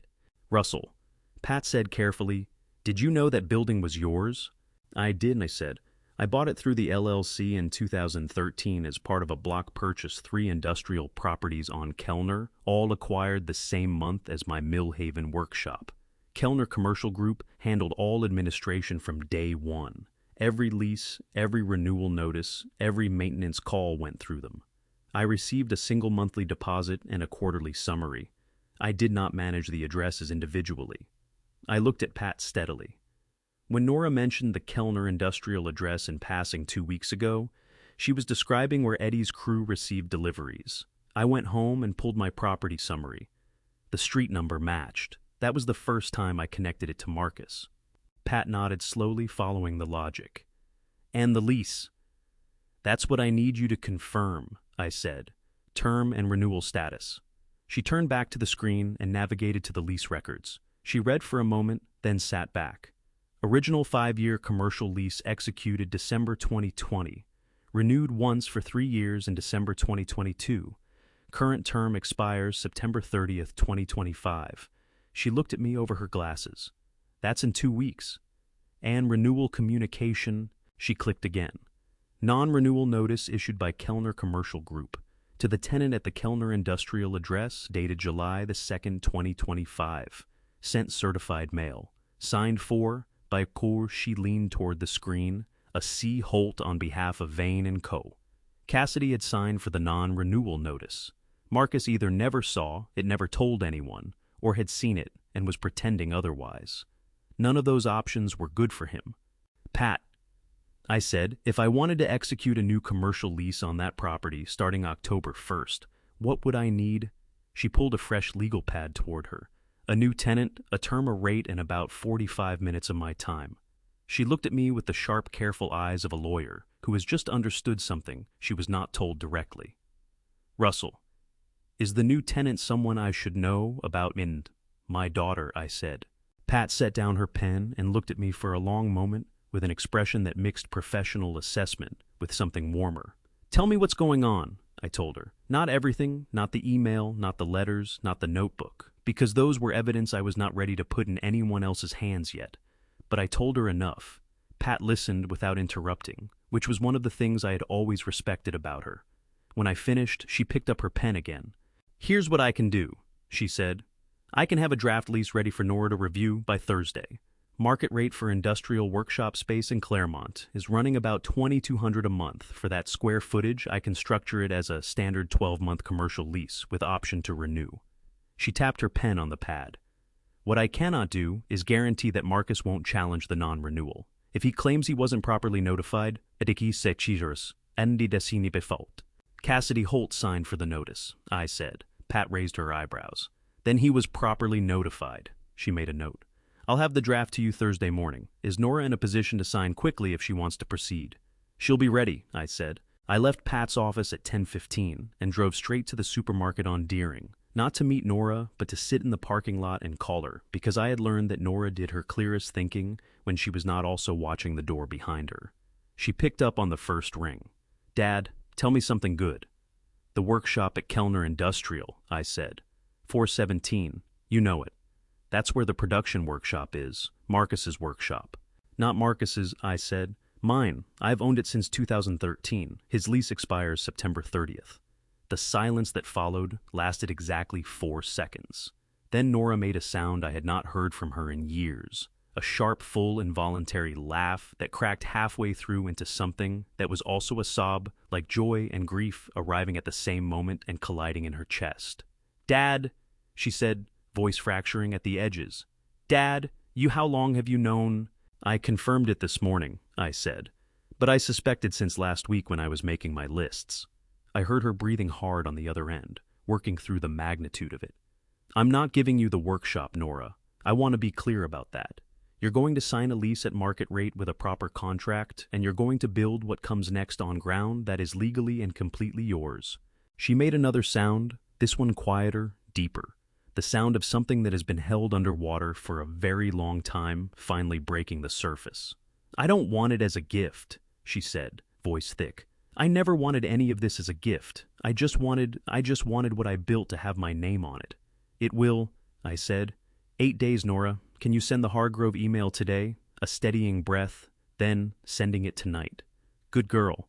3 days later, Thursday morning, I picked up the draft lease from Pat's office and drove to the supermarket on Deering. Nora was already there. She read every page of the lease document with the focused, unhurried attention of someone who had learned too late and too painfully what happens when you sign things without reading them. When she finished, she looked up at me with eyes that were bright and wet and absolutely certain. "I need a pen," she said. "Not yet," I said. "Monday first, then you sign." She gripped the lease document against her chest with both hands and pressed her lips together so hard they went white, holding back whatever was trying to get out tears or words or both. Then she nodded once sharp and decided the way she had been nodding at the end of every hard conversation this week, like a woman who had finally stopped asking for permission and started making plans. Friday morning, her phone buzzed at 7:40 with an email notification. She forwarded it to me with one line of text beneath it. "They want to meet Monday, same day as Marcus's presentation, same building." I read that twice. Then I put my phone in my pocket and went to make coffee and thought about the particular satisfaction of a plan that comes together not because you forced it, but because you built it carefully enough that it held its own weight. The Monday morning that changed everything started with fog. I drove into Claremont through a low gray mist that sat on the fields like it had nowhere better to be, and I thought about all the Monday mornings in my life that had looked ordinary from the outside and turned out to be anything but. I had called Nora at 6:30. She picked up on the first ring, which meant she had been awake for hours. "Dad." Her voice was tight and controlled the voice she used when she was managing fear by compressing it into something small enough to carry. They confirmed James Hargrove and his procurement lead, 9:30. "And Marcus, he left 40 minutes ago. He took the maquette." Her voice fractured slightly on those last three words, and I knew what she meant immediately because the maquette Marcus had taken was the original one, the one Piper had broken, the one that was in pieces in a box in the utility room, which Marcus apparently did not know was in pieces or had not looked closely enough to notice or had decided to bluff his way through. None of those options spoke well of him. "Let him take it," I said. "You have the rebuilt one in my truck, and you have the photographs, and you have everything else." I heard her breathing carefully on the other end, the way she breathed when she was pulling herself together, piece by piece. "Are you ready?" "No," she said, and then 3 seconds later, "Yes." "That's the right answer," I said. "I'll be there at 9. The showroom had been rearranged. Marcus had moved the center display pieces to create a presentation area near the back wall, 2 chairs for the Hargrove representatives, a low table with a tablet propped on a stand, and the main floor clear for the maquette to be displayed. He had dressed carefully a charcoal suit that fit him well, and he was standing near the display area when I walked in at 8:55 with Nora beside me and the rebuilt maquette wrapped in moving blankets under my arm. Marcus saw us, and his face went through a sequence of emotions so fast it was almost difficult to track surprise, irritation, the rapid recalculation of a man who had not planned for this particular variable. "What is this?" he said. His voice was low and controlled, but his jaw was tight. "Nora, I told you this was a client meeting. This is not—" "Good morning, Marcus," I said pleasantly. I set the wrapped maquette on the nearest surface and began unwrapping it with the unhurried movements of a man who is not concerned about being interrupted. "I'm just here to support my daughter." "Your daughter is not part of this presentation," Marcus said. His eyes cut to Nora. "You need to wait outside." Nora did not flinch. She stood her ground with her shoulders back and her hands steady at her sides, and she looked at her husband with the clear-eyed calm of a woman who has already decided she is done being moved. "I'm staying," she said. Marcus took a step toward her. I moved one step to my left, positioning myself between them, without making it look deliberate, and he stopped. The showroom associate near the front found something important to look at on the other side of the room. At 9:28, the door opened. James Hargrove was younger than I had expected, mid-40s trim, in a good wool coat, with the kind of unhurried confidence that comes from people who have never needed to raise their voice to be taken seriously. His procurement lead, a woman named Teresa, came in behind him carrying a slim portfolio. They both shook Marcus's hand. Hargrove's eyes moved around the room and settled briefly on Nora with a recognition that confirmed what I had suspected: he had done his homework after receiving her email. Marcus launched into his presentation with the practiced ease of a man who had done this 100 times. He talked about the collection's inspiration, the craftsmanship philosophy of Vane & Co., the production timeline for the Hargrove properties. He was good at this, genuinely good. He spoke fluently and confidently, and he had clearly memorized the right vocabulary. Hargrove listened with the patient attention of someone waiting for the conversation to arrive somewhere specific. Then Hargrove said, "Tell me about the structural decision on the lounge chair. The curved ash frame, the back panel, has an asymmetric flex point. That's not a standard engineering choice. Why was it made? Jest despond mein obersauer." Marcus smiled. He gestured toward the maquette, and I watched his face change just slightly as he looked at it more closely than he had before. The rebuilt maquette, not the broken original. His eyes moved to Nora for a fraction of a second, then back to Hargrove. "The flex point was developed through a series of prototyping iterations," he said. "The goal was to distribute pressure across the lumbar region more evenly than a standard—" "The asymmetry is weight responsive," Nora said. Her voice came from the back of the room, clear and even. "The frame flexes more on the right side, because most people have a dominant right side sitting posture. It compensates for how people actually use a chair, rather than how they're supposed to use one." Hargrove turned to look at her fully. "And you are—" "Nora Tate," she said. She did not add vain. "I designed the collection." The room held its breath. Marcus's hand resting on the table beside the maquette, pressed flat and white-knuckled against the surface. His voice, when it came, was still controlled, but barely. "Nora assists with some of the finishing details. The collection was developed under my—" "Mr. Hargrove," Nora said, stepping forward.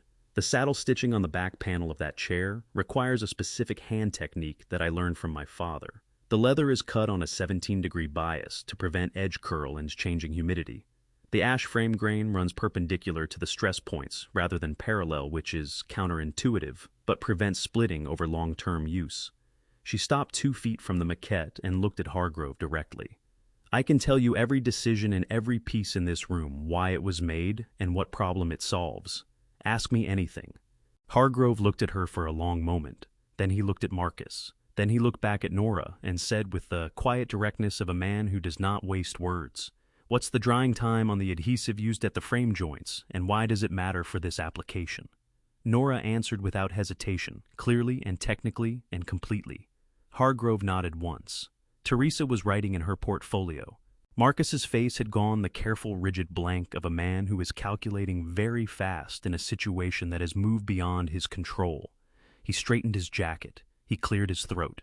He said in a voice that was trying to sound decisive and landing somewhere closer to desperate, "The collection is the intellectual property of Vane & Co. Any designs produced within—" "Mr. Hargrove," I said, speaking for the first time since introducing myself, "I have a document I'd like you to see." I reached into the canvas bag I had carried in and placed the green notebook on the table beside the maquette. "These are my daughter's design studies from 2017 to 2019.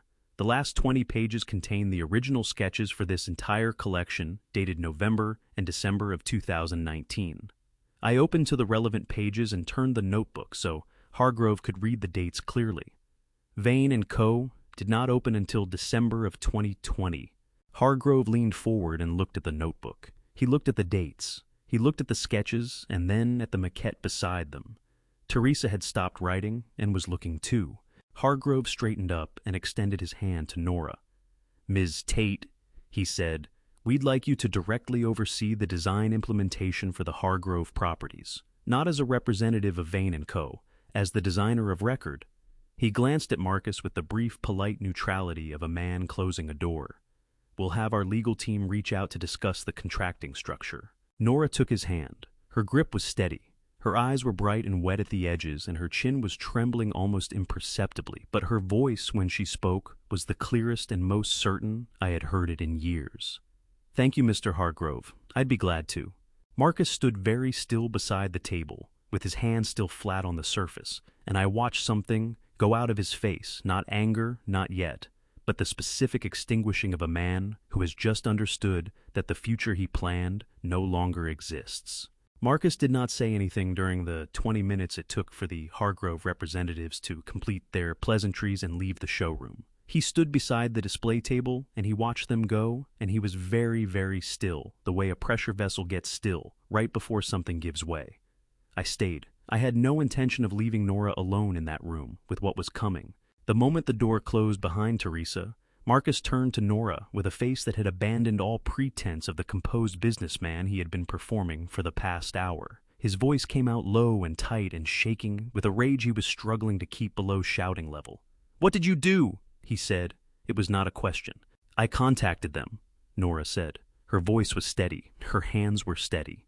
The only thing that betrayed her was the way she had pressed her back very slightly against the display table, as if she needed something solid behind her. "Before your presentation, I sent them my portfolio and explained that I was the designer. You—" He stopped. His jaw worked. His right hand came up and he pressed his knuckles against his mouth, and I could see the effort it was taking him to stay below a volume that the associate at the front of the store could not hear. "You went behind my back to my client." "Your client?" Nora said, and now her voice had an edge in it, thin and sharp and long suppressed. "My designs, Marcus, my work, my 11 days building that maquette before Piper destroyed it on your instruction." She watched his face when she said that last part, and I watched it too, a rapid involuntary tightening around his eyes that confirmed what we had both suspected. "Did you really think I wouldn't figure that out?" "You have no proof of that," he said. "I have a pattern of behavior," she said, "and I have 5 years of it." Marcus turned to me. The rage on his face shifted into something uglier, the targeted, calculated anger of a man looking for a lever. "You," he said, "you put her up to this. You came into my house and you poisoned her against—" "Your house," I said pleasantly. "That's interesting. Walk me through the mortgage on this building." His eyes narrowed.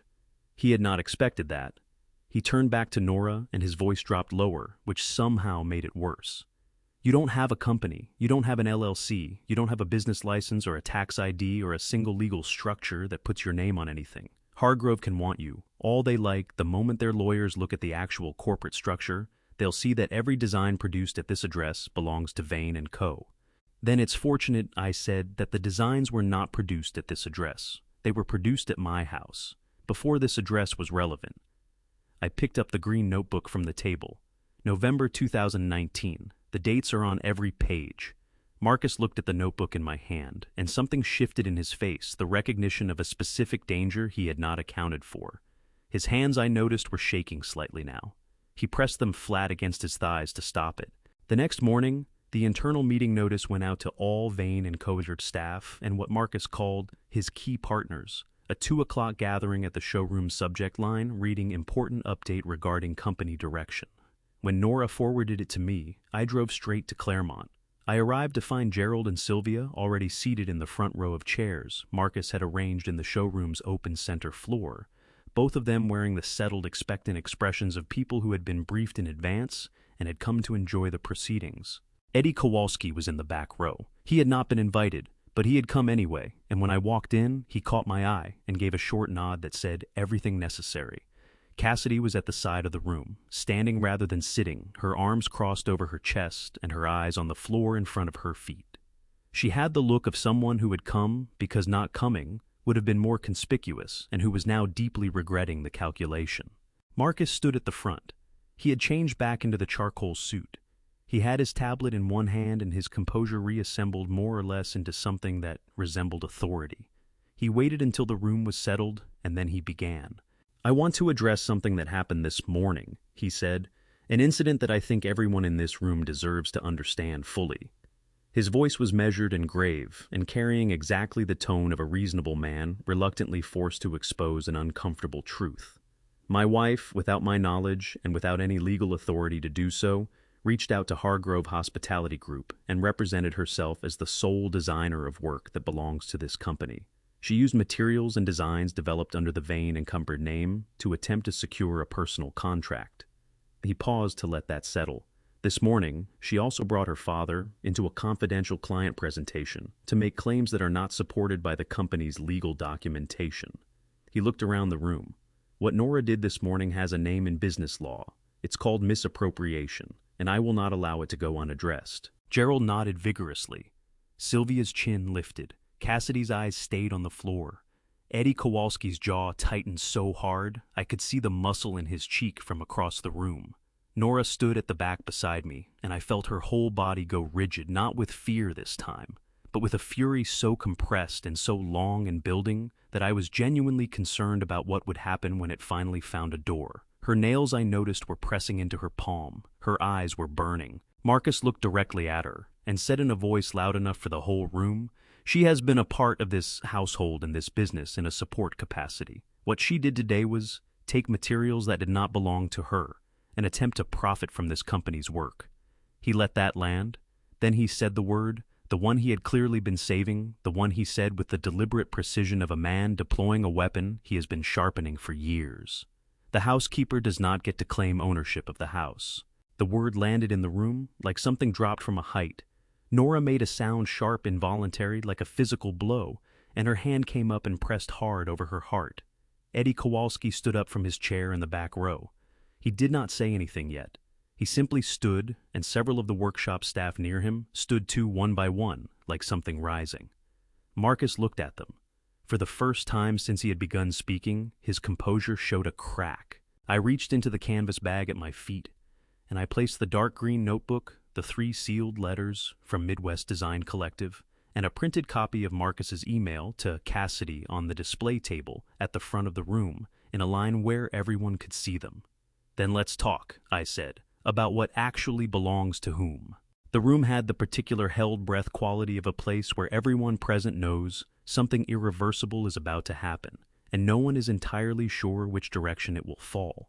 I had placed the 3 items on the display table in front of me: the green notebook, the 3 sealed envelopes from Midwest Design Collective, and the printed email from Marcus to Cassidy. And I had said the words, "Let's talk about what actually belongs to whom." And now every person in that showroom was looking at the table and at me, and making their own rapid private calculation about what came next.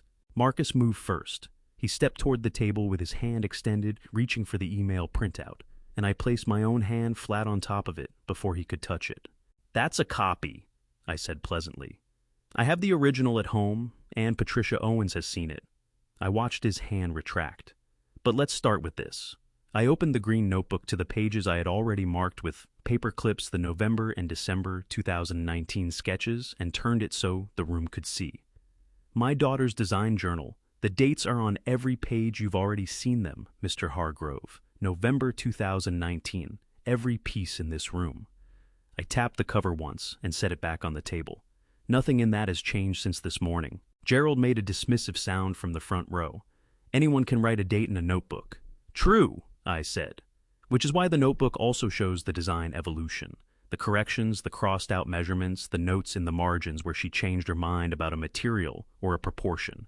You don't fake that kind of process. You can't." I looked at Gerald steadily. "A forged document shows you the destination. This shows you every step of the journey." I set the notebook down and picked up the 3 envelopes. These were mailed to my daughter at the Alderton Road address between March 2024 and February 2025.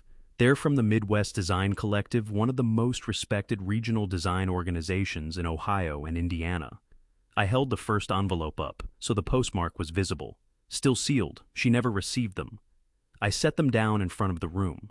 Someone in that house decided that Nora having a professional career of her own was a problem that needed to be solved by burying her mail in a kitchen drawer. Sylvia's chin came up so fast I could almost hear it. "That is a complete fabrication," she said, her voice clipped and certain and immediately too loud. "I have never in my life interfered with anyone's—" "Sylvia!" Marcus said her name with a sharpness that made her stop. He was recalculating, I could see it, trying to assess how much I had, trying to decide which parts to contest and which to let go. He looked at me with the careful eyes of a man buying time. "A notebook and some unopened envelopes don't constitute legal—" "And this," I said, picking up the email printout, "is a message you sent to Cassidy Holt 6 weeks ago." I read aloud clearly and without editorial comment.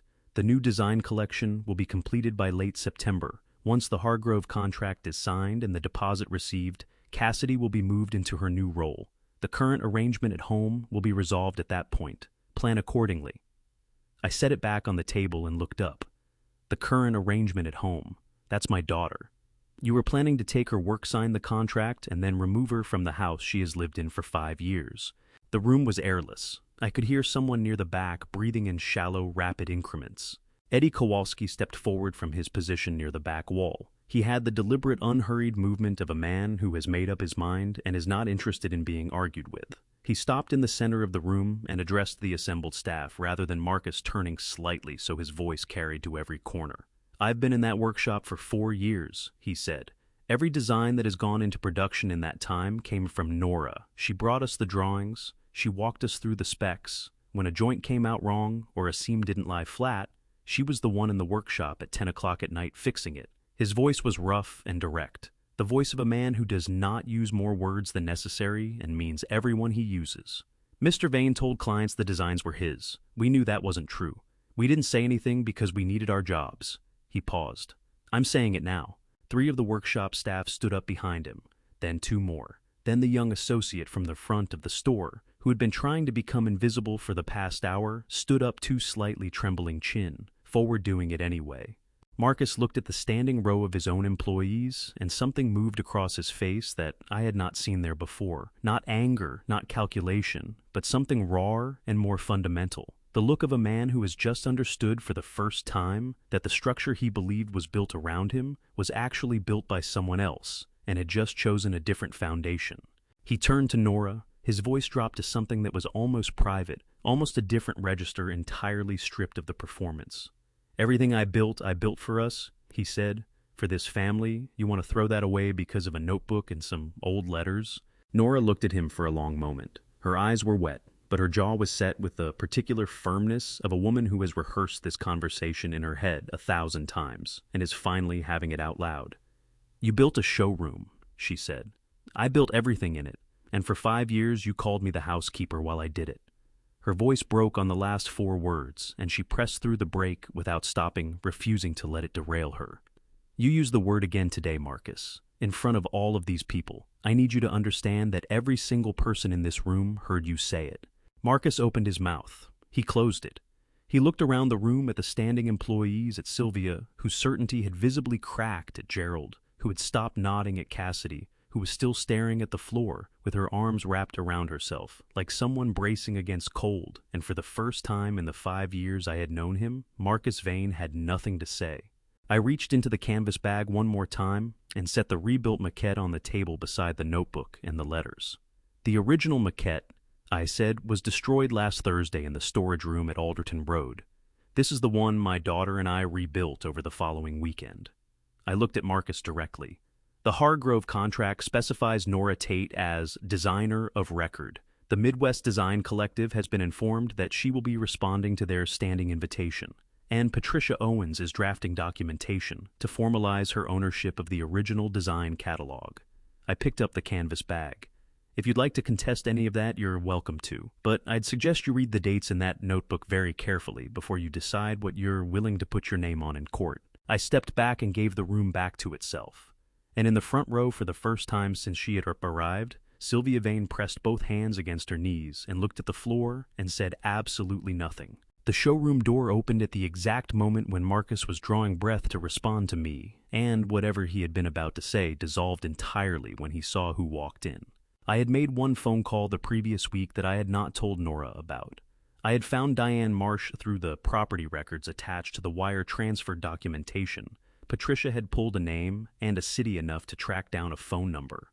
I had told her only 2 things: that her daughter was in that showroom and what time to arrive. The rest I had left to her. I did not know the woman beyond that call. She was perhaps 40 years old, in a well-worn navy coat with her dark hair pulled back, simply carrying a structured handbag against her side with both hands.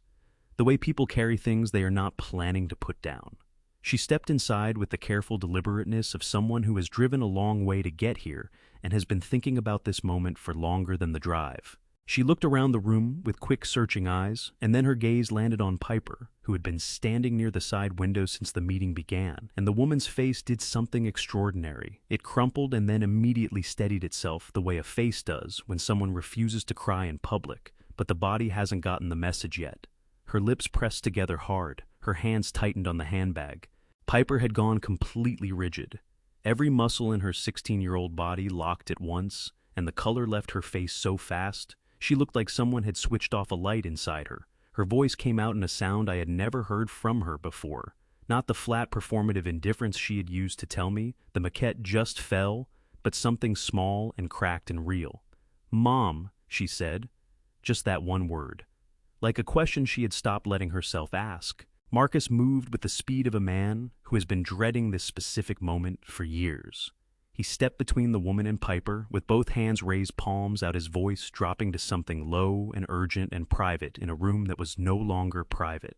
"Diane," he said, "this is not the time or the place." "It's exactly the time and the place," the woman said. Her voice was steady. She had clearly prepared this too. She looked past Marcus's shoulder at Piper, and her eyes were bright with tears she was refusing to release. "Piper, sweetheart, I need you to hear some things. And I need you to hear them here in front of people because I have tried to reach you privately for 6 years, and I have not been able to get through."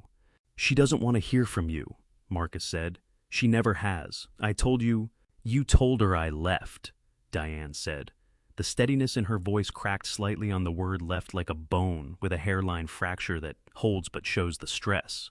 "You told her I chose to go, that I didn't want to be her mother anymore." She opened her handbag and took out a document folder.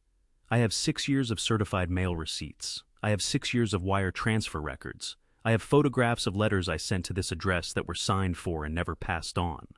She set the folder on the table beside my notebook, beside the 3 envelopes beside the email, and it landed with the weight of everything it represented. "I never left my daughter. I was locked out." Piper made a sound, not a word, a sound. The kind that comes from a place below language, from the part of a person that holds the things they have been told. So many times they stopped questioning them. Her hand came up and pressed flat against her sternum, and she swayed slightly on her feet, and the girl who had looked at a broken maquette with flat, practiced eyes looked now like a 16-year-old who had just had the floor pulled from underneath her entire understanding of her own life. "She's lying," Marcus said. He turned to his daughter with his hands still up, voice urgent and certain, and completely without hesitation.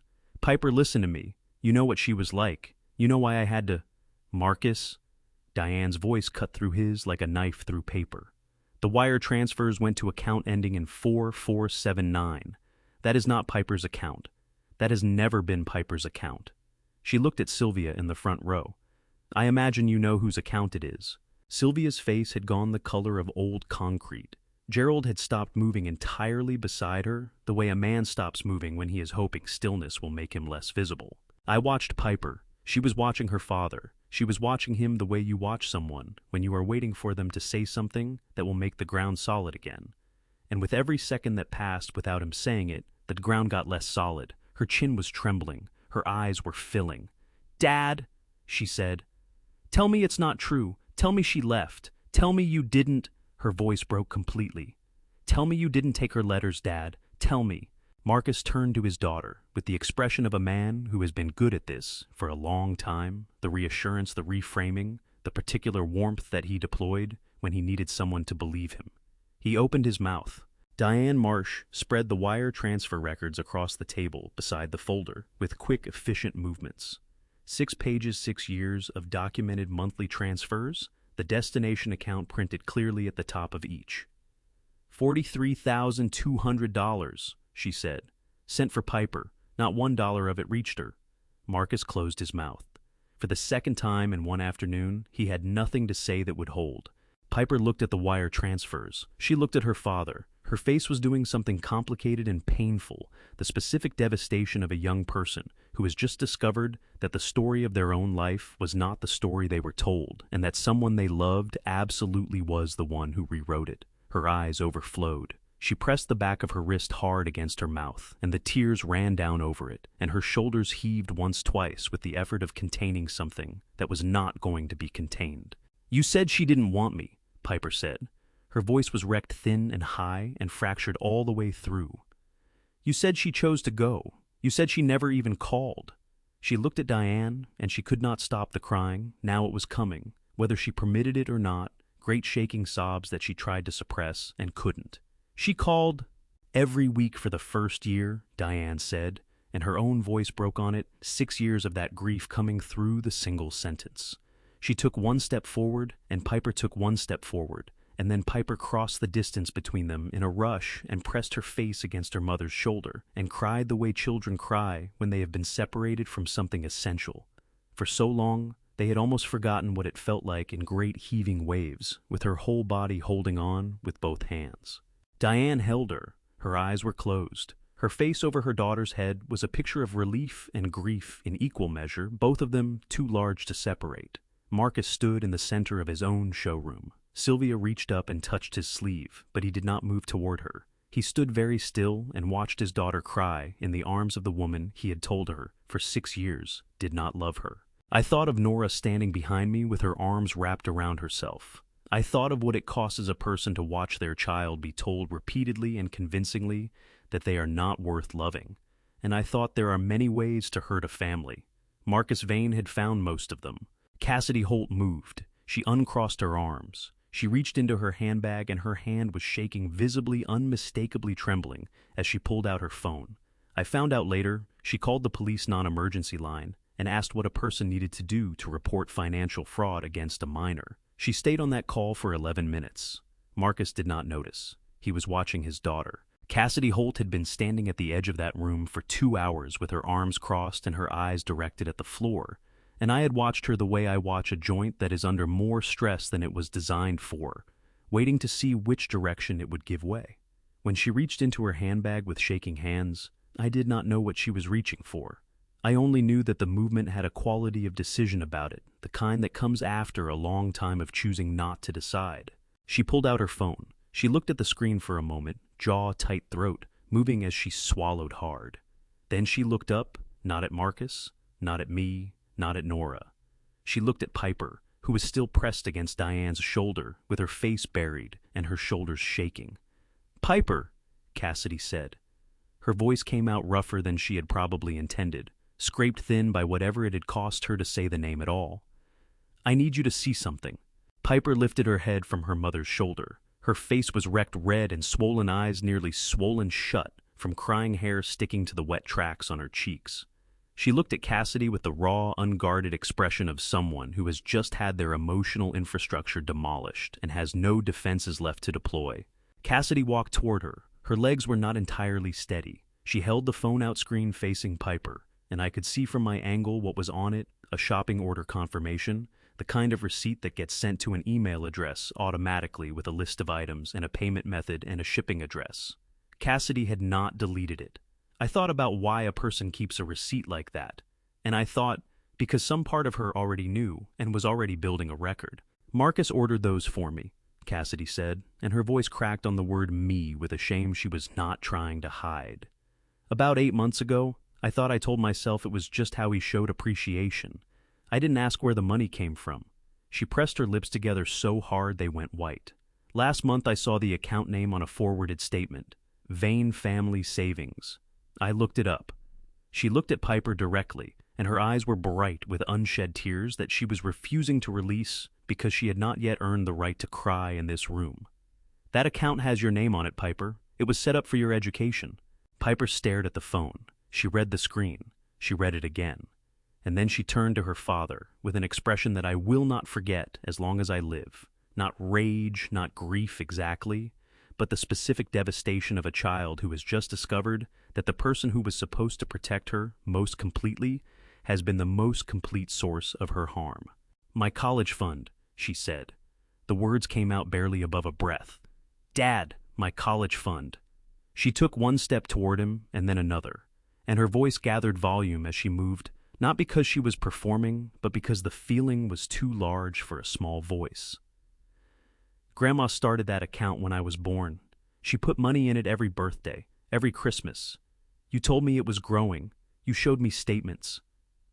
Her chin was shaking so hard she could barely form the words.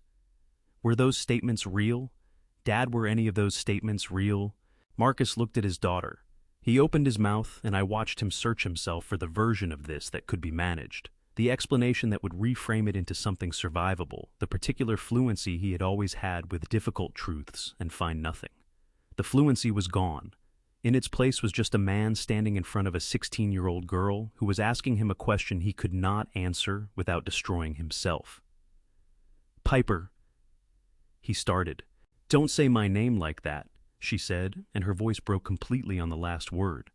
"Don't say it like you're about to explain something, because there is nothing you can explain. You took Grandma's money. You took Mom's letters."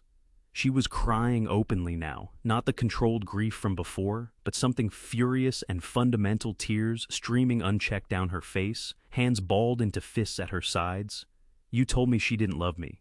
You told me that for 6 years, and the whole time you were buying things. For her. She flung a hand toward Cassidy, not in accusation of Cassidy, but in the gesture of someone indicating the evidence. With my money. Sylvia stood up from the front row. She reached for Marcus's arm. This is not the place. Don't. Piper's voice hit a register I had not heard from her. Not the flat teenage indifference, not the practiced cruelty, but something beneath all of that.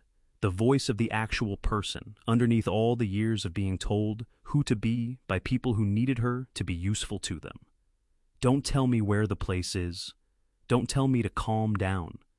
Don't tell me anything. She looked at her grandmother with eyes that were past tears and into something colder and more permanent. You knew, didn't you? You knew about Mom's letters. Sylvia's mouth opened. No sound came out. Gerald put his hand on the armrest of his chair and looked at his shoes. That was its own answer. Piper turned back to her father one last time. Marcus was still standing in the center of the room, and he looked diminished, not physically, but in the way a thing looks diminished when you see it clearly for the first time without the story around it. He was just a man who had made himself large by making the people around him small, and now the people around him had stopped cooperating. I want to go with Mom, Piper said. Her voice was quiet now. The fury folded back into something that sounded more like exhaustion. Tonight, I want to go with Mom. Diane Marsh put her arm around her daughter's shoulders. She looked at Marcus with the expression of a woman who has been waiting 6 years for exactly this moment and feels no triumph in it, only the profound, bone-deep relief of someone who has finally been believed. We'll get her things tomorrow, she said, with a police escort if necessary. Marcus said nothing. He stood in the wreckage of the afternoon and said nothing, and for once in my experience of him, the nothing was not strategic. I looked at Nora. She was watching Piper and Diane with her hand pressed flat against her own chest, and her face held something complex. Not satisfaction, not joy, but the particular ache of a person who recognizes another person's pain because they have been living next door to the same pain for years. Her eyes were wet and her breath was unsteady, and she did not try to hide either of those things. Marcus turned to her then. His voice, when it finally came, was stripped of everything, the authority, the performance, the careful management. What was left underneath was something almost unrecognizable. Nora, he said. I know I can't undo it, but without the workshop you can't produce anything. You have the designs and the contract, but you need the production space. He straightened slightly, grasping at the one remaining lever he believed he held. Without that workshop, Hargrove falls apart. You know that. He was looking at me when he said it, and I realized he thought this was still a negotiation. I reached into the canvas bag one final time.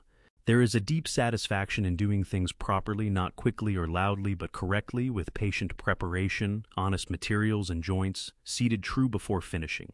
I had felt that truth for 35 years. I felt it now reaching into my canvas bag for the final document. It was a single printed sheet, the official property record for 417 Kellner Industrial in Claremont, Ohio, retrieved from Patricia Owens's office files. The ownership line was clearly readable across the room. Tate Property Holdings, LLC. Registered agent Russell James Tate. I laid it flat beside the green notebook, the letters, the email, the wire transfer records, and Cassidy's overturned phone. The tabletop had become an archive of revealed truths. The workshop at Kellner Industrial, I told Marcus, has been mine since 2013. I bought it through my property company when purchasing my Millhaven shop. Kellner Commercial Group handled administration. The non-renewal notice was delivered certified mail July 2nd, signed by Cassidy Holt. That commercial lease expires tonight, September 30th. The color drained from Marcus's face like water emptying from a basin. His arm twitched toward the table, then stopped. You, he whispered. Me, I said. Gerald grunted softly from the front row, while Sylvia sank heavily into her chair, staring blankly at the wood. You have been my landlord, Marcus said, his voice disturbingly flat, for 5 years, and you never said anything. It was not relevant until recently, I replied. Management ran operations. I rarely considered that building until planning what my daughter needed. I placed a brass workshop key upon the table. The facility is vacant at midnight. The machinery leased through Kellner Commercial expires today. Marcus stared at the key as if it had rewritten the last 5 years. So, you take the building and hand it to her, letting her walk away with everything. No, I answered. That is not how this works. Nora, come here. Nora stepped forward beside me. Her face was streaked from quiet tears and worn with exhaustion, but completely open. Patricia Owens stepped in from the doorway, setting her briefcase on the table corner.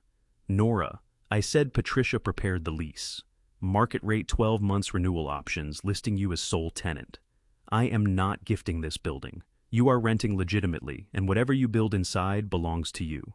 Nora took the pages, reading every single clause with unhurried care, having learned the cost of signing blindly. For 4 minutes, the room waited. When she looked up, her hands were steady despite her wet eyes.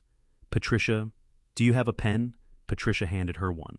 Nora signed cleanly at the bottom in the precise script she had used since age 14, drafting furniture on my shop invoices. Eddie Kowalski spoke from the back. We are ready whenever you are, Nora. Her composure wavered briefly under that loyalty, then smoothed into quiet determination. Marcus looked from the signed lease to Eddie, the workshop crew, Cassidy putting on her coat, and Piper sheltered beside Diane. You cannot take my staff, Marcus stammered.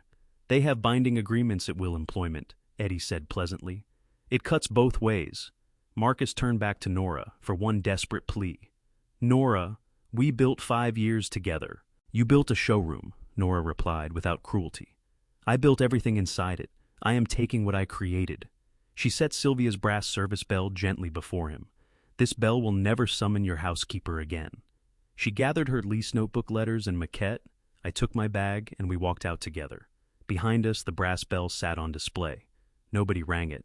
I have been a craftsman my whole life. 35 years of working with my hands taught me one thing above everything else. The most dangerous damage is never the damage you can see. It is the crack inside the frame, the one that looks fine from the outside, right up until the moment the whole piece gives way. Family betrayal works exactly the same way. It does not arrive with a warning. It does not announce itself at the door. It builds slowly in the small daily choices of people who have decided that someone they love is worth less than what that person can produce for them. It builds in the word housekeeper said at a dinner table. It builds in a letter buried in a kitchen drawer. It builds in a college fund statement that was never real, sent to a child who trusted completely because children do. I want to be honest with you the way I try to be honest with myself. I was not the father I should have been during those 5 years.